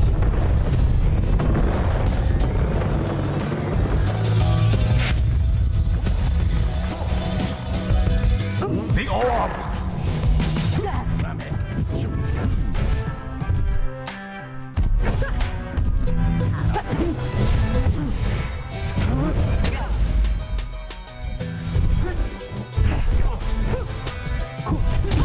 Your flames grow weak. And I jumped past them by accident. Deliverance. Say, have any of you noticed how it's feeling rather crowded in here? Almost as if the 100 minds itself resents you being here. Yes, I'd rather think that's it. So cease with your scurrying about with a damned orb and let me handle this.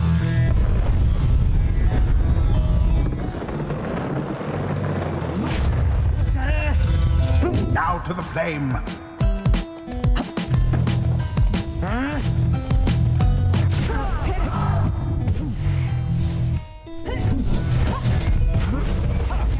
Swift recovery.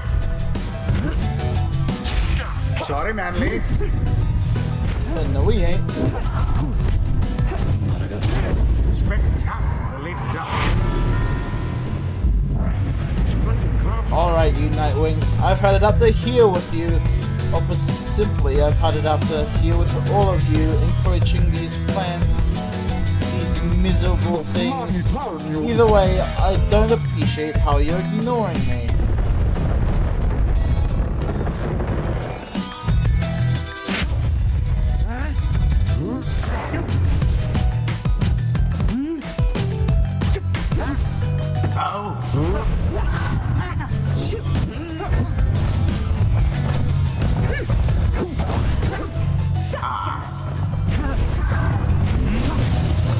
The orb.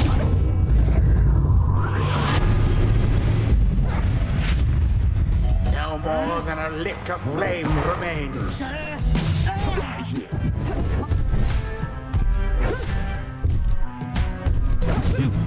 Oof!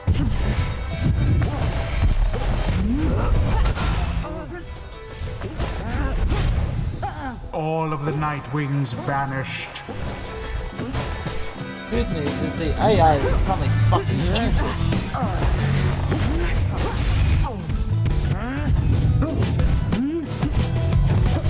And it is done. The Nightwings prevail again. Their adversaries prove no match for them. The ceremony is complete. Good. That imbecile of a sap. So much talk like and hot air. Blah, blah, blah. Yeah, that's how we do it, people. Well, my. Oh, worry not, oh Nightwings. I am not angry with you. Honestly. But I am very, very, very, very disappointed. Though perhaps we should have something going here between us. You scratch my back, I scratch yours and all. Instead, however, you've decided to spit in my face. Fine. We'll have to see where all your rudeness gets you. Now, ta-ta! Always is there greater knowledge to be gained.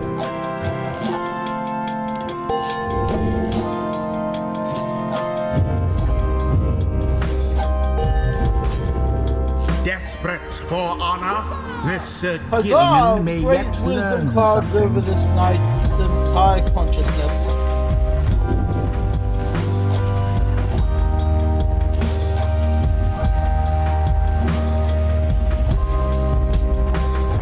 The might of the sea sojourner.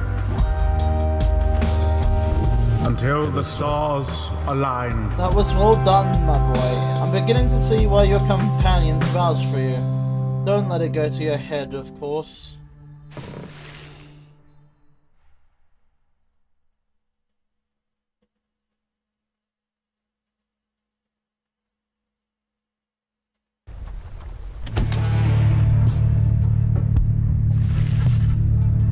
After thwarting the chastity and a decisive victory, you'd return to your wagon to consider your next move. An adequate performance back there. Chi fatta? Adequate? Yes, adequate. For the next part of our plan, go, have your reader consult the stars. See where they take you next. I'll give you a hint. It's further north, and it's going to be high up. Did this night hear you say high up? And it's going to be cold. Pesaro. We'll see. Come on, my friend. Let's have a look outside then. Interesantas. That plan Wolfred mentioned. I just want to know. I don't know what he means. We're here because we're going to be free again. We won't be living our days as the exiles. That's the only plan as far as I'm concerned. But there's always a catch, right? We'll have to see what Wolfred says. Anyway, I'll leave you to it. No matter what, we're getting closer thanks to you. Once more, you look to the heavens. Further north, you see. Oh.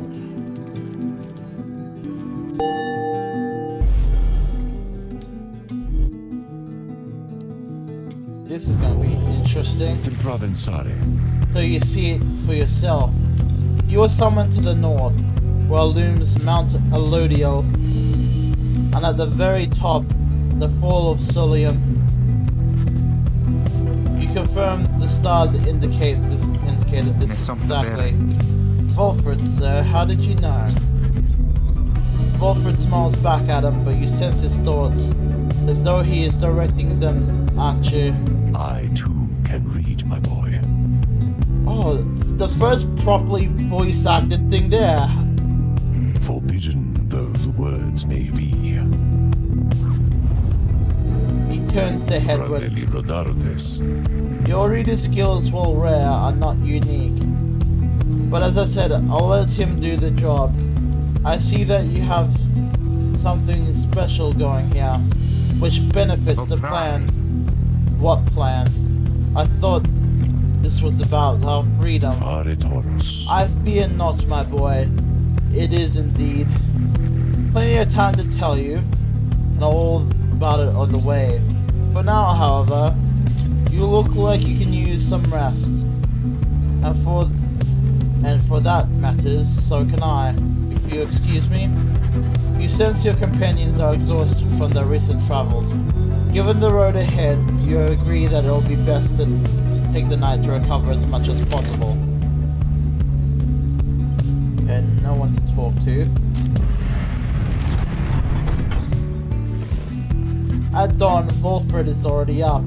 He reveals to you the pathway through the woods, into the cold lands to the north, beyond which lies your destination.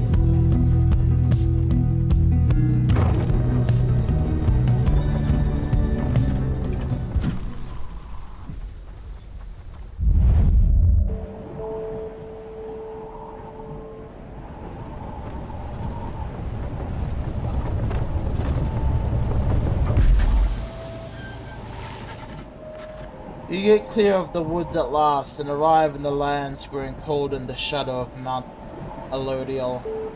You will have to make it all the way to the top. In a moment of respite, Wolfred calls everyone together to discuss matters pertaining to the rites, and the plans of which he alluded.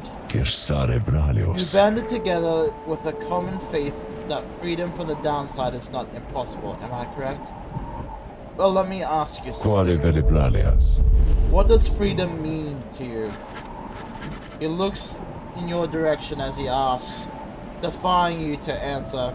You cannot sense his own thoughts on this subject, and only knows the truth of how you feel.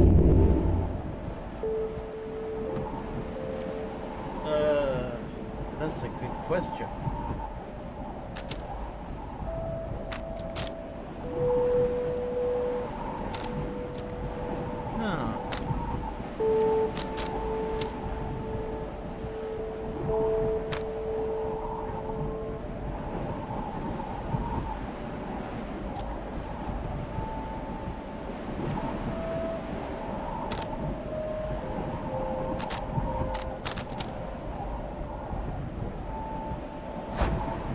You tell Wolfred that freedom is to experience pure, requited love. A state of deep emotional honesty and fulfillment. If you love someone and they truly love you back, nothing else matters. He considers your remarks for a short while. Vitraje. A romantic, are we, my boy? An interesting interpretation, and I'll grant you that when one is spurred by love, one tends to be unbound by other forces typically at play. Nevertheless, the love that you describe does not supplement basic necessities and may be unable to take root in certain circumstances. The love that you describe might, well, wither on the vine in such a place as this. Then he turns his attention to the whole La libra desertus. Now, let me tell you all what freedom means to me. Libra naronsaroshe. Freedom is to live life without fear, to be able to indulge one's curiosities and passions, at least the ones that cause no harm to others, without the constant threat of judgment or reprisal. The freedom means not being made a criminal for what you know, or whom you love, or what you choose to think or not think. He looks at the distant mountains. Relusei travestarum. Within the next few days, your time in exile will come to an end. You could see the Commonwealth once more. Celsam sublaritas. You would be exalted there, given the highest honor, the opposite of how you got here. You would be not truly, but you would not truly be free. I think at least you would become complicit to an ancient system that was designed to cast you down, will cast down others such as you. It is a system whose well-intentioned founding principles have long been lost, and the 8 scribes, if they are still out there, have made it quite clear that you shall not intervene firsthand. That is where you come in. He turns to you and everyone looks at it, looking to each of you. Ramsetam libraje. Long have I wished to gather a group that together you might see this, that seeking freedom only serves yourselves as two motives of a goal. You can serve a higher calling now. The plan, then, is this. We free each other from the downside through the rides. Then when we meet up, we, on the other side, we organize. Each new moon at dusk, we join at the spiral sanctum. We need as many of us there as possible. My agents on the other side shall explain the rest. You're plotting a revolt. Just so. I'm asking you, Lord. I'm asking a lot. You do have other options to see, however, it's not one of them. The reader and myself know by now that we can see through it. But you need not be a part of this, nor is it in my interest to coerce you. So you may go on your way if you wish. Live out your remaining lives here, like so many others. So if anyone among you prefers that, you cannot see yourselves continuing to strive together in the Commonwealth, as you do here that speak now. Wolfred pauses for a time, examining each member of the group. No one stirs. Very good. Some of you consider yourselves friends, some others not. But all that are bound together through the rites are integral to our plan. Remember that. You seek freedom, you will not find it waiting for you in the Commonwealth. But together you will bring about both for yourselves and others. That is my promise. Then he lets out a long breath. That's it.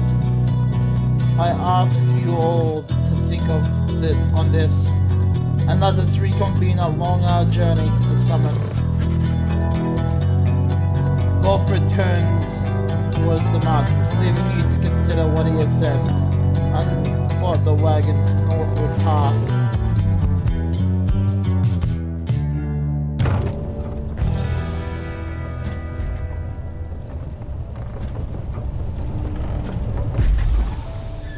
Pensariste mentores. Beyond lies Mount Alodio. I suggest we make camp here at the base of the mountain, but we shall need our spirits and our strength to make the ascent. The Beyond the Crystal seeks Headwind. My lovely reader comes to me again. What I owe the pleasure. What's in my mind? How very kind of you to visit me like this, oh lovely reader. But I was just standing about in the blackness of this void thinking it would be most pleasant if someone were to happen for a change. There was a period of time where this incarceration of mine failed utterly to do anything but bring me peace of mind. Not much of a punishment. I invite you to imagine an outbreaking of the Sisters of the Arch, an ancient band of killers who trained almost from birth to carry out their missions without fail. All the sisters needed was a name and a sum of 500 sol up front. Living on the outskirts of civilization, your days are all full of training which could kill you or cripple you for life. How do I suppose I lost my sight? Through the glorious battle of the scribes, or in a careless sparring session with my master? But I've forgotten enough just yet. In any case, I welcome the prospect of not having to struggle every moment to survive. But no less than 2 centuries, I started to grow terribly bored. I did not help the night wings of the early days of the stodgiest lot could have imagined, obsessed with a banged up book as strictly as they could. Some of them started to remind me of myself, I think, when I was wrong. Such idiots, a lot of them. But what am I saying, lovely reader? I shall not bore you further with such matters. I would have bored myself to death back then, if only I could die. So many other things could have. I think mortality is something often taken for granted until it is taken away. So given your mortality, what is this to say that we get back to business, yeah? Of course, reader.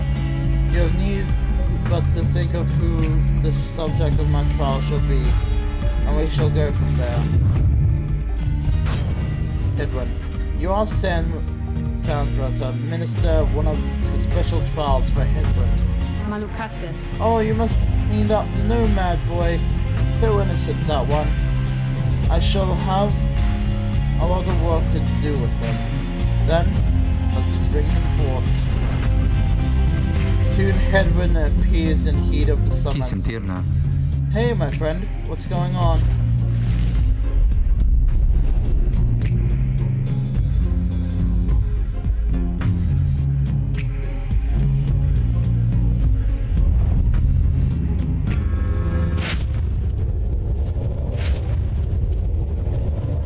The apparition Sandra appears and unfastens her mask. Listen well, boy. You answer to me here. Understood. You are a fool. Do not talk back to me. Your reliance on your friends is such a burden upon them. Let us see what you can do without their aid. Save for that of your lovely reader there.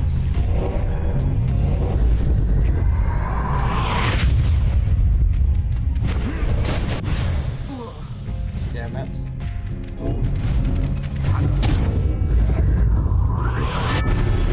Oh, that was immediate.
Hey, Hardy Rai, how are you doing?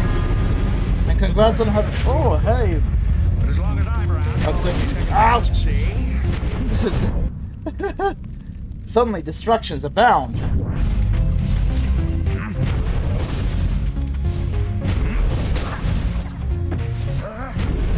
Ooh.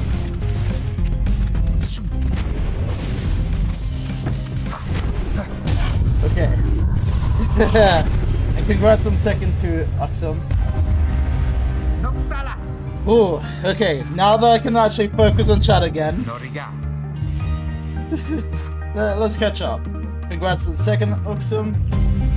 Sorry I'm late. I was live too. Yeah, it's fine, Uxum. Usually when I realize someone's gone live, I just lurk in your chats to make sure you guys get numbers. First off, let me make sure that since we'll go by order of who got first and second. So here we go. Hardy Rai. Let me get that right. There we go. And then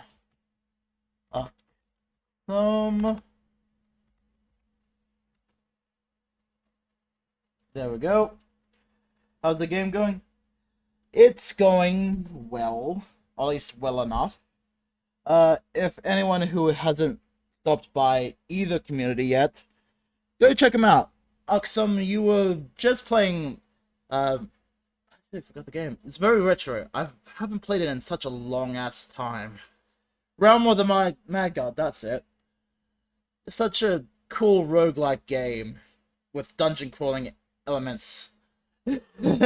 It's been well over a decade for me since I last played it. It's a very interesting game to play for those who have not played it. And I'd absolutely recommend it. Kinda intense for me. Yeah, it does get kinda intense, doesn't it? Especially when you're trying to hunt for decent gear to deal with the Mad God himself. So this game looks cool. Yeah, Pyre's been fun. Pyre's one of those games, Hardy Rai, that while I have technically played before, it's been so long that I've played it that I was like, let's get back into it. For context, I haven't played this in nearly a decade. So I thought, why not touch back on it? New season is out right now. And new updates, so I wanted to try it again. You know what? That is fair, Axum. So, for those who haven't seen or heard of Pyre before, Pyre is played or was made by the same people who have done Bastion, Hades, Hades 2, that lot. The same game company. So, that is why I'm touching back on Pyre. Because just, they've made pretty solid games in the past. And this is happening to be one of them.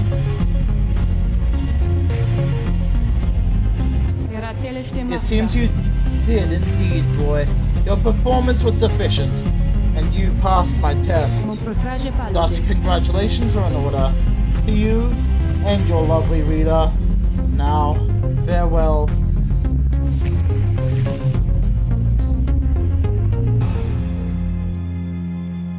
Ugh. And quick stretch. Because that was crazy. Good to be back after all that. Hey, what do you have there? You received goals braces for completing Headwind's trial. Headwind powercast aura's greater ease and gains infinite stamina on hit for 2 seconds. Nice. Accept the reward. And we'll throw it onto Headwind because while his 4 quickness has been useful, this relates to him.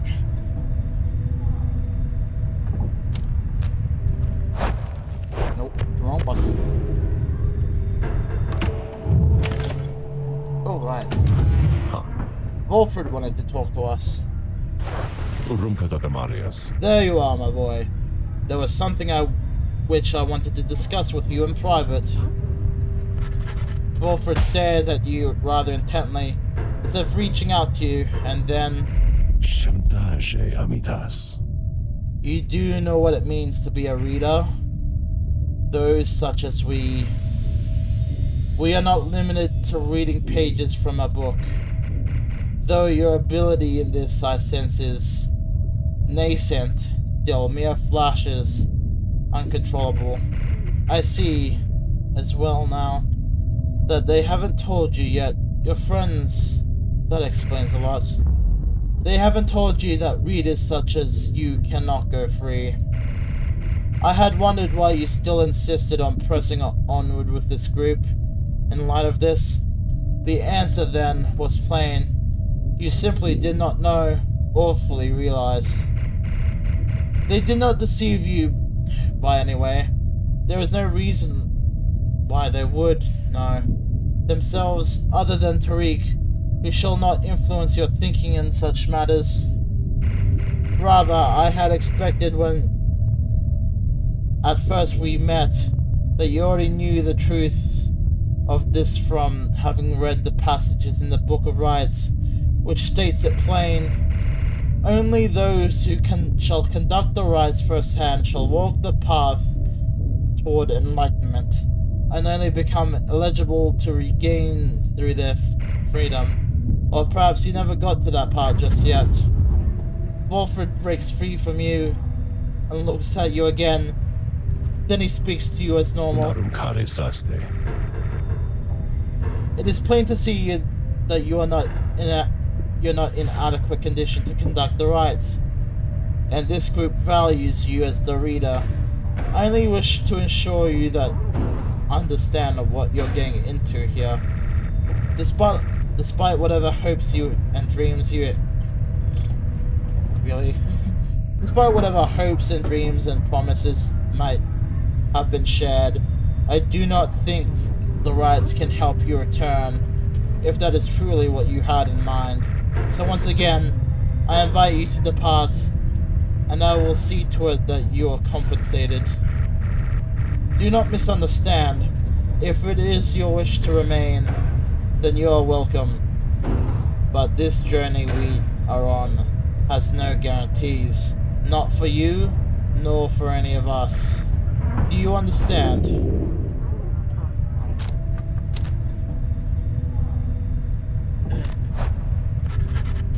You understand the words of warning, yet just the same you choose to carry on. There is more that you wish to achieve on this journey than freedom for yourself. I admire that, my boy. Then, very well. Know that we have much at stake here in this journey anyway. Much more than just a shot at going back into the Commonwealth, which cast us down here to begin with. It sounds like you intend to stick around.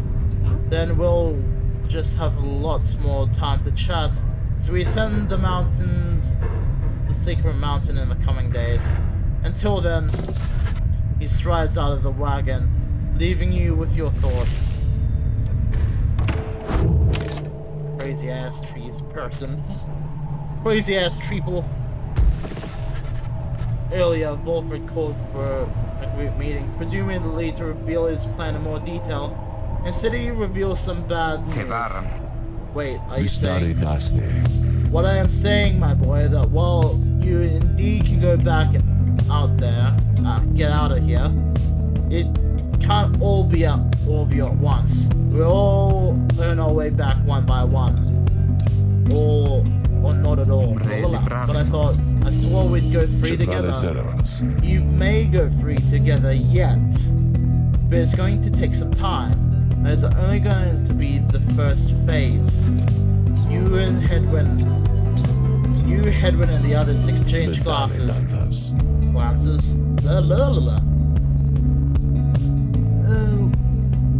Let me make this plainer for you still. Here is how the coming days are going to unfold. First, we're going to ascend Mount Alodial. There to the north, you may not think this wagon's fit for it, but rest assured it's made the journey many times. Next, we'll pass through the Scribe Gate. Only the worthy pass through there. as your reader can attest, if he did not merely skim the chapter of the book.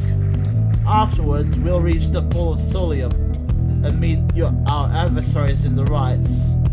They're going to be the Tempers, a mighty triumvirate that is led by the closest rival of the Nightwings, led by the demon Ignarius. He is a notorious demon leader of one of the most feared triumvirates in the rites. You will know him when you see him. Both when you and they shall choose someone from your respective ranks, then once one of the triumvirates prevails, their somebody will be whisked back home to the Commonwealth. Whisked home to the Commonwealth? Precisely. Once returned, somebody is taken in, clothed, and fully pardoned. The Commonwealth knows all about this, the same Commonwealth that says a sentence into exile is forever, and the freedom from the downside is impossible. Many details of the scribes themselves wish to be kept secrets. Former exiles and leaders of the Commonwealth alike have good incentive to protect those secrets as well. So then, that's it. We climb the mountain, someone goes back, and everyone else stays. For the most of us participating in the rites, yes. But I like your connotation, and indeed, for us, that isn't it at all. If one of us returns, it shall be just a big step along our path. However, let us sit on this for now. Gather your strength, and we'll talk our way back. We'll talk our way up. Wilfred leaves the rest of you to consider what he said.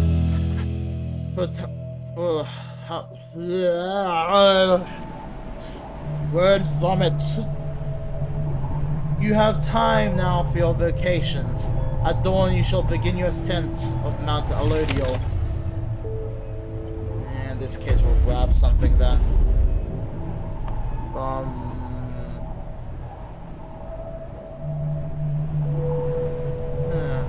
We'll go here. What is this? A consumable item. Fortified Star Serum. Permanently grants one quickness. Drag this into a talisman pocket to activate. Usable once. A beverage brewed under the purest starlight.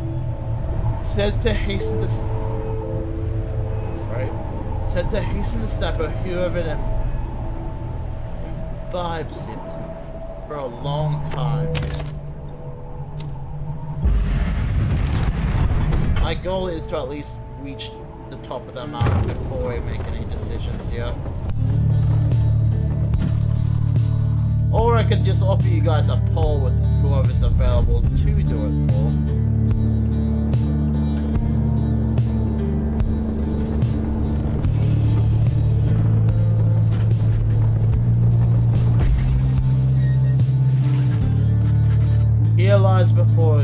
Here before you lies Mount Elodial, stretching far beyond your line of sight. Somewhere on this mountain lies only the place from which you can escape the downside.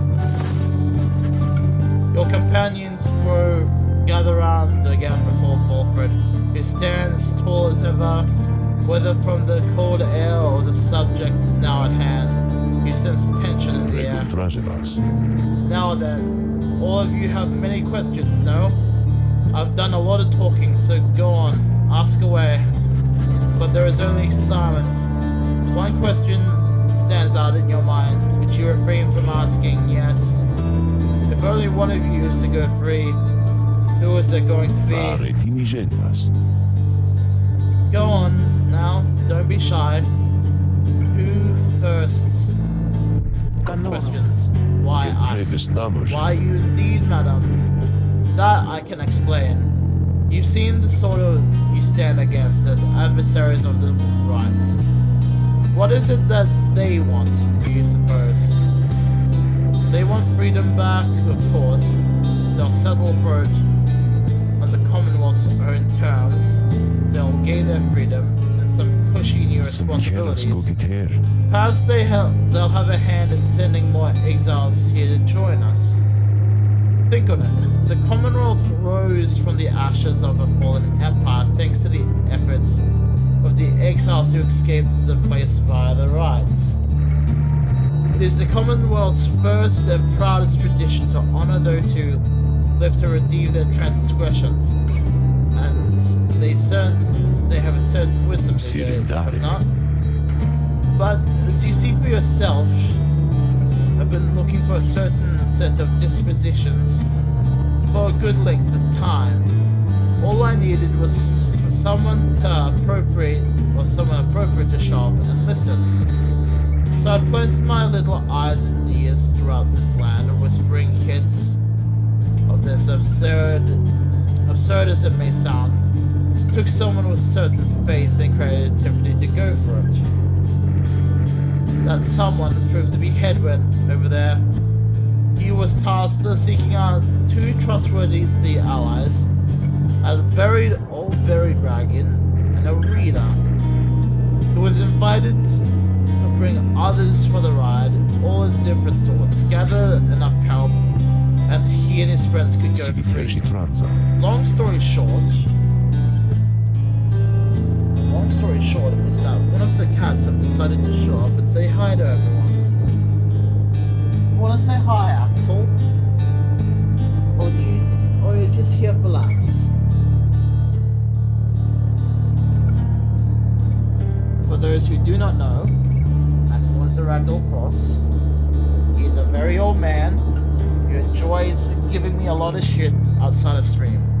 Isn't that right, big guy? Anything you want to say to the viewers? Nah, he just wants scritches. He just wants laps and head scritches. Because I had reason to believe that you're not the sort to play right back into the Commonwealth's old hand. The riots, as you've seen, are quite exclusive.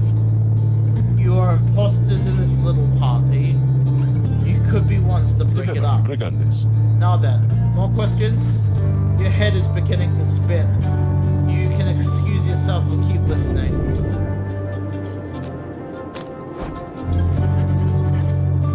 Wilfred's explanations are a lot to take in, but you feel compelled to absorb as much of it as... What is this? Though you feel compelled to absorb as much of what he is willing to tell you at this point. He prompts further questions when Lord Jodariel raises his voice again. Hold, you took my meaning.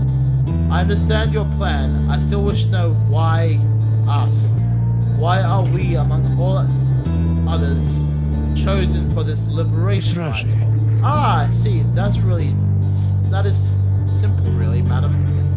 You are chosen. You are qualified, should I say, because, as the expression goes, 'tis what the scribes ordain.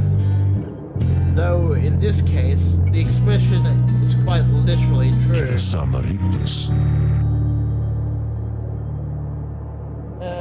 I'll be Loki's for a bit. Okay, thank you for the lurk, Hardy. And may you continue to relax, enjoy it, and hopefully stay a while as we continue on with our little stream here.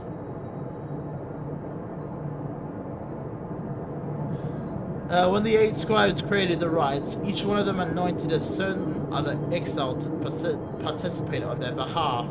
Exiles who showed some promise of redemption. The triumvirates they formed stood the test of time, replenishing their numbers as individuals moved on or passed on. You've met them as they are today, accusers, the withdrawn, and so on. The 8 scribes also formed special groups against which all others would be judged. The group they called the Nightwings. You bear their books, you wear their masks and raiments, but all you need to do is show up to the rites. You see, while the others erstwhile jockey for a position for a chance to take you on. Yeah, well, what if we don't? What So if we don't shop, Cariblarius. then you deny yourselves a chance of freedom. You deny it also to your adversaries. Repeat that concept. Victory means nothing in a common right then. Participation is all that matters? Not so, madam. Only the enlightened can regain their freedom, while failure can be an excellent teacher. The scribes do favor the victor. So you see, those who do not conduct the rites or do not prevail in them sufficiently, they may find themselves barred for the liberation rites. But these are technicalities. The Nightwings disbanded years ago. Since then, no one has gone free, yet still the other tribes pressed on, with fleeting hope that one day you would be back. It's the heavy price to pay in all this. Now, if you'll excuse me, we'll take some time, talk some other time. Some murmur amongst themselves about all of this as Volfred takes his leave. Others reconnoitre.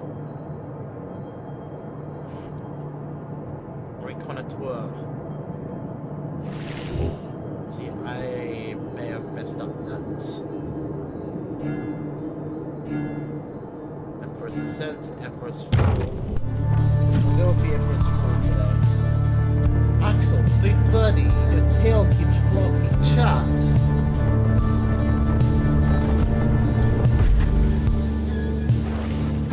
You joined Pamath on a brief expedition to find anything of value dropped by those who tried to scale the mountain but did not succeed. Wait, I shall be joining. What now? I get 2 chaperones? But sure, I'm game. Whatever you wingless ones are into, be silent, little bird, and fetch those trinkets and be done. My, so full of bitterness. You really ought to make the most of these last precious moments we share. And you ought not to mince your words. Oh, please. We all know that you're gonna be the first one out of here. So why not quit your constant frowning for a change? I, the first one out of here? Of course, it's plain the others pity you. You've been here longer than the rest of us by far. Besides, maybe that Wolfred. Besides, he seems plenty happy here making his speeches. How dare you? I do not presume. How dare you to presume? Nothing is decided as of yet. Oh, no doubt. Though if by some coincidence you do end up selected for the honor, I just wanted to let you know something. I truly, from the bottom of my heart, do hope we prevail on your behalf. Because if you shall go free, of me at least, I in turn shall have to suffer any longer of your hideous attitude towards me and everything. At that you intervene.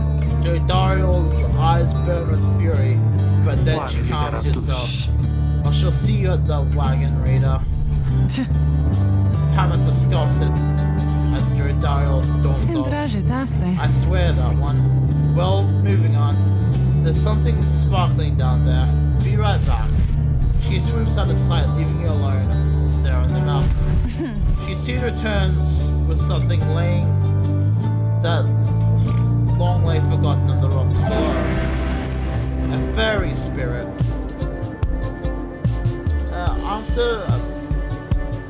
After Bera banishes an adversary, spawn a moon drop, which briefly grants infinite stamina. Note that one moon drop spawns every 10 seconds.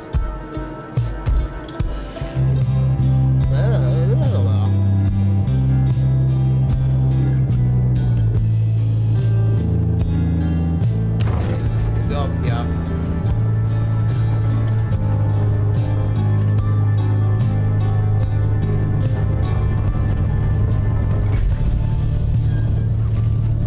You and Hedward walk in silence for a time as he conducts a customary survey of the area. Well, my friend, No signs of howlers, as Strody would say. No sign of anything at all. You sense something is troubling him. Oh, it's that. It's just... I've been giving it lots of thought to everything that Volfred's told us. In another couple days, one of us may be gone all of a sudden. Or, I don't mean to put it that way. One of us could go free. We can earn our freedom back one by one, as you said. I want you to know something. The others and I, we talked it over, and when the time comes, we want you to decide who gets to go, if anyone. This might be all a part of Volfred's plan, but we got here thanks to you. And even though I'm worrying right now about us splitting up, I guess if Volfred has his way, all of us will meet up on the other side. Wouldn't that be a day? Worst case, we keep failing the rights and we'll be stuck down here, together like this. The two of you walk on in silence for a time. When at last you return to the wagon, Hedward turns to you again. Thanks for the company. I think I better be going for now. Hedward feels more prepared for the rights. Total enlightenment earned 350.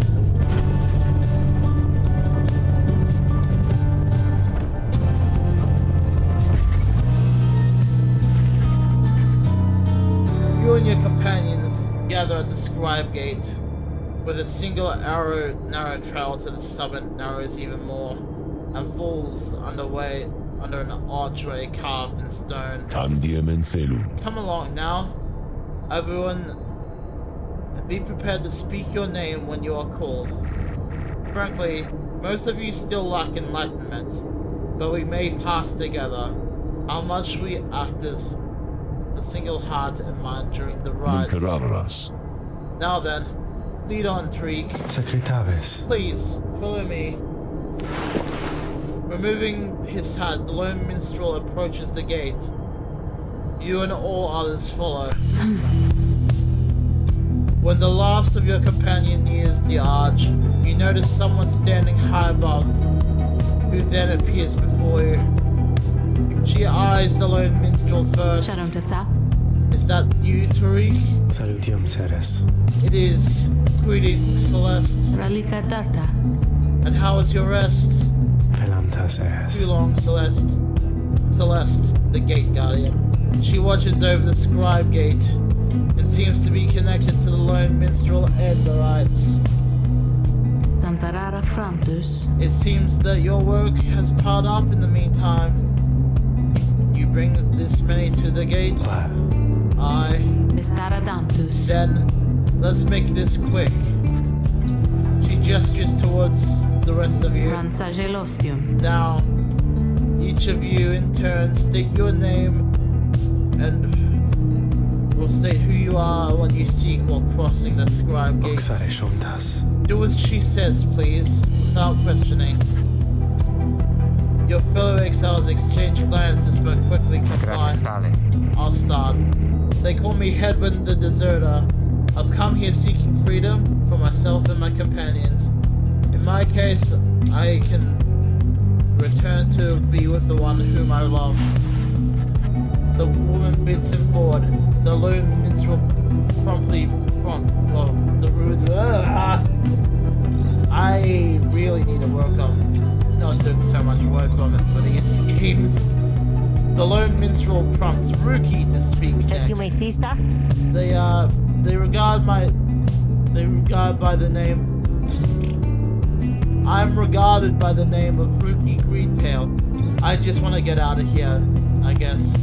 With my chums, preferably. Go see my mama back at home.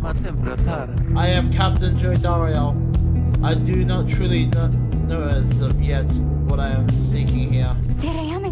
Oh, my name is Faye, and I'm here, I think, because the scribes have called me to me. It must be them, because if not, then who? Squeak. He's a who seeks out to live up to the Nightwing's legacy and maybe see the Commonwealth one day. Sir Gilliman of the Sea Dominion, at your service. This knight is on a quest to find his honor. He lost it at a certain point. Amethyst Thane, I'm only here because my sister's here. Then Volfred steps forward. The one called Celeste raises her voice. I recognize you from the Night Wings of the past. You are not clad in any raiments any longer. I would like to know why. I had my chance already. The Night Wings that stand before you, I travel with them as a pilgrim now. I see. Then state why you are here, as the others have. My name is Wilfred Sandalwood. I seek liberty for each of us, so that one day we may be able to stand shoulder to shoulder on the other side and bring freedom to the people there. She waves him by. Then she turns to you. There's no one left to go.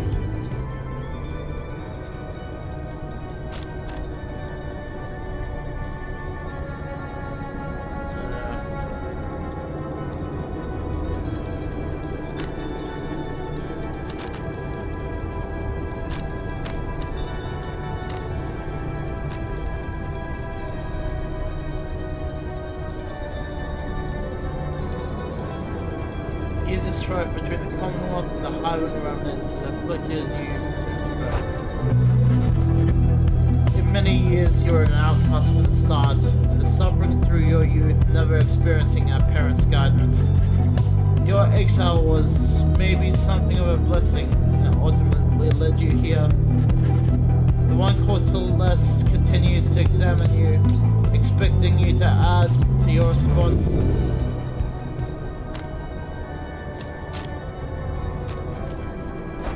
Help my friends. Your companions you have met here who have helped you survive, and to find kinship in the downside. Your priority is to ensure that they achieve their goals. That is all you wish for now. The woman regards you for a time, then nods and waves all of you by. The 8 scribes bid the Nightwings welcome here. Go forth with glory. And Tariq, I, Celeste, be on your way as well. The lone minstrel bows his head and puts his hat back on. He does not look back at her.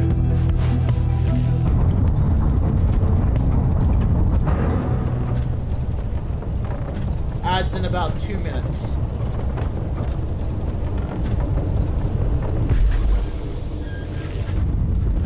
From the top of Mount Elodiel, you see the distant downside before you. You think on the many thousand leagues you crossed to reach this point, as the sky grows dim.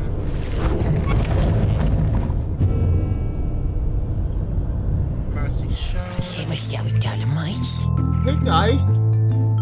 So, just so you're aware and all, I know how you come here, how you made it all the way up here. Oh, I know, alright?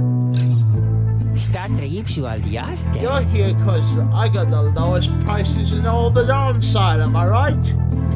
And some of the new stuff I got in stock, you're gonna love. You're gonna get a lot out of here, an awful lot. Yeah.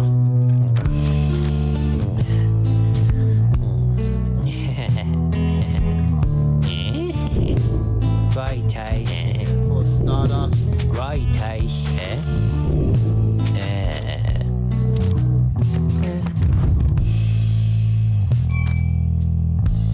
No, I would probably want to put this to Rookie. He's the highest.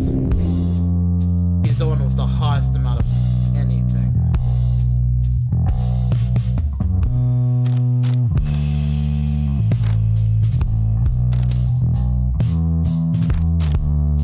Then I'd want to.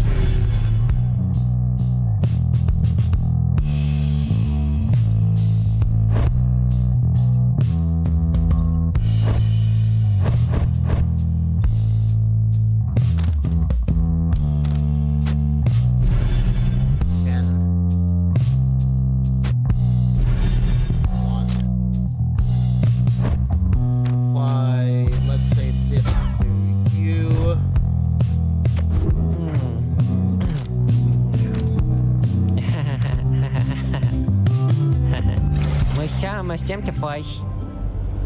You guys take care, okay? And thanks for doing business. Hello again, Axel. And there's the ads. That's the save icon. So what we are going to do is let the ads play out. And... oh, stretch, because I haven't done that. Oh, wow. Hey, bud, come here. Forward. Good boy. Oh, big boy. Okay, so since what I am going to do is we're going to leave this on a bit of a cliffhanger and do the Ascension rites next time. For those who are still here in chat, again, thank you so much for staying while relaxing and hopefully enjoying. I have been Outback-Zero, and until next time, Outback-Zero out.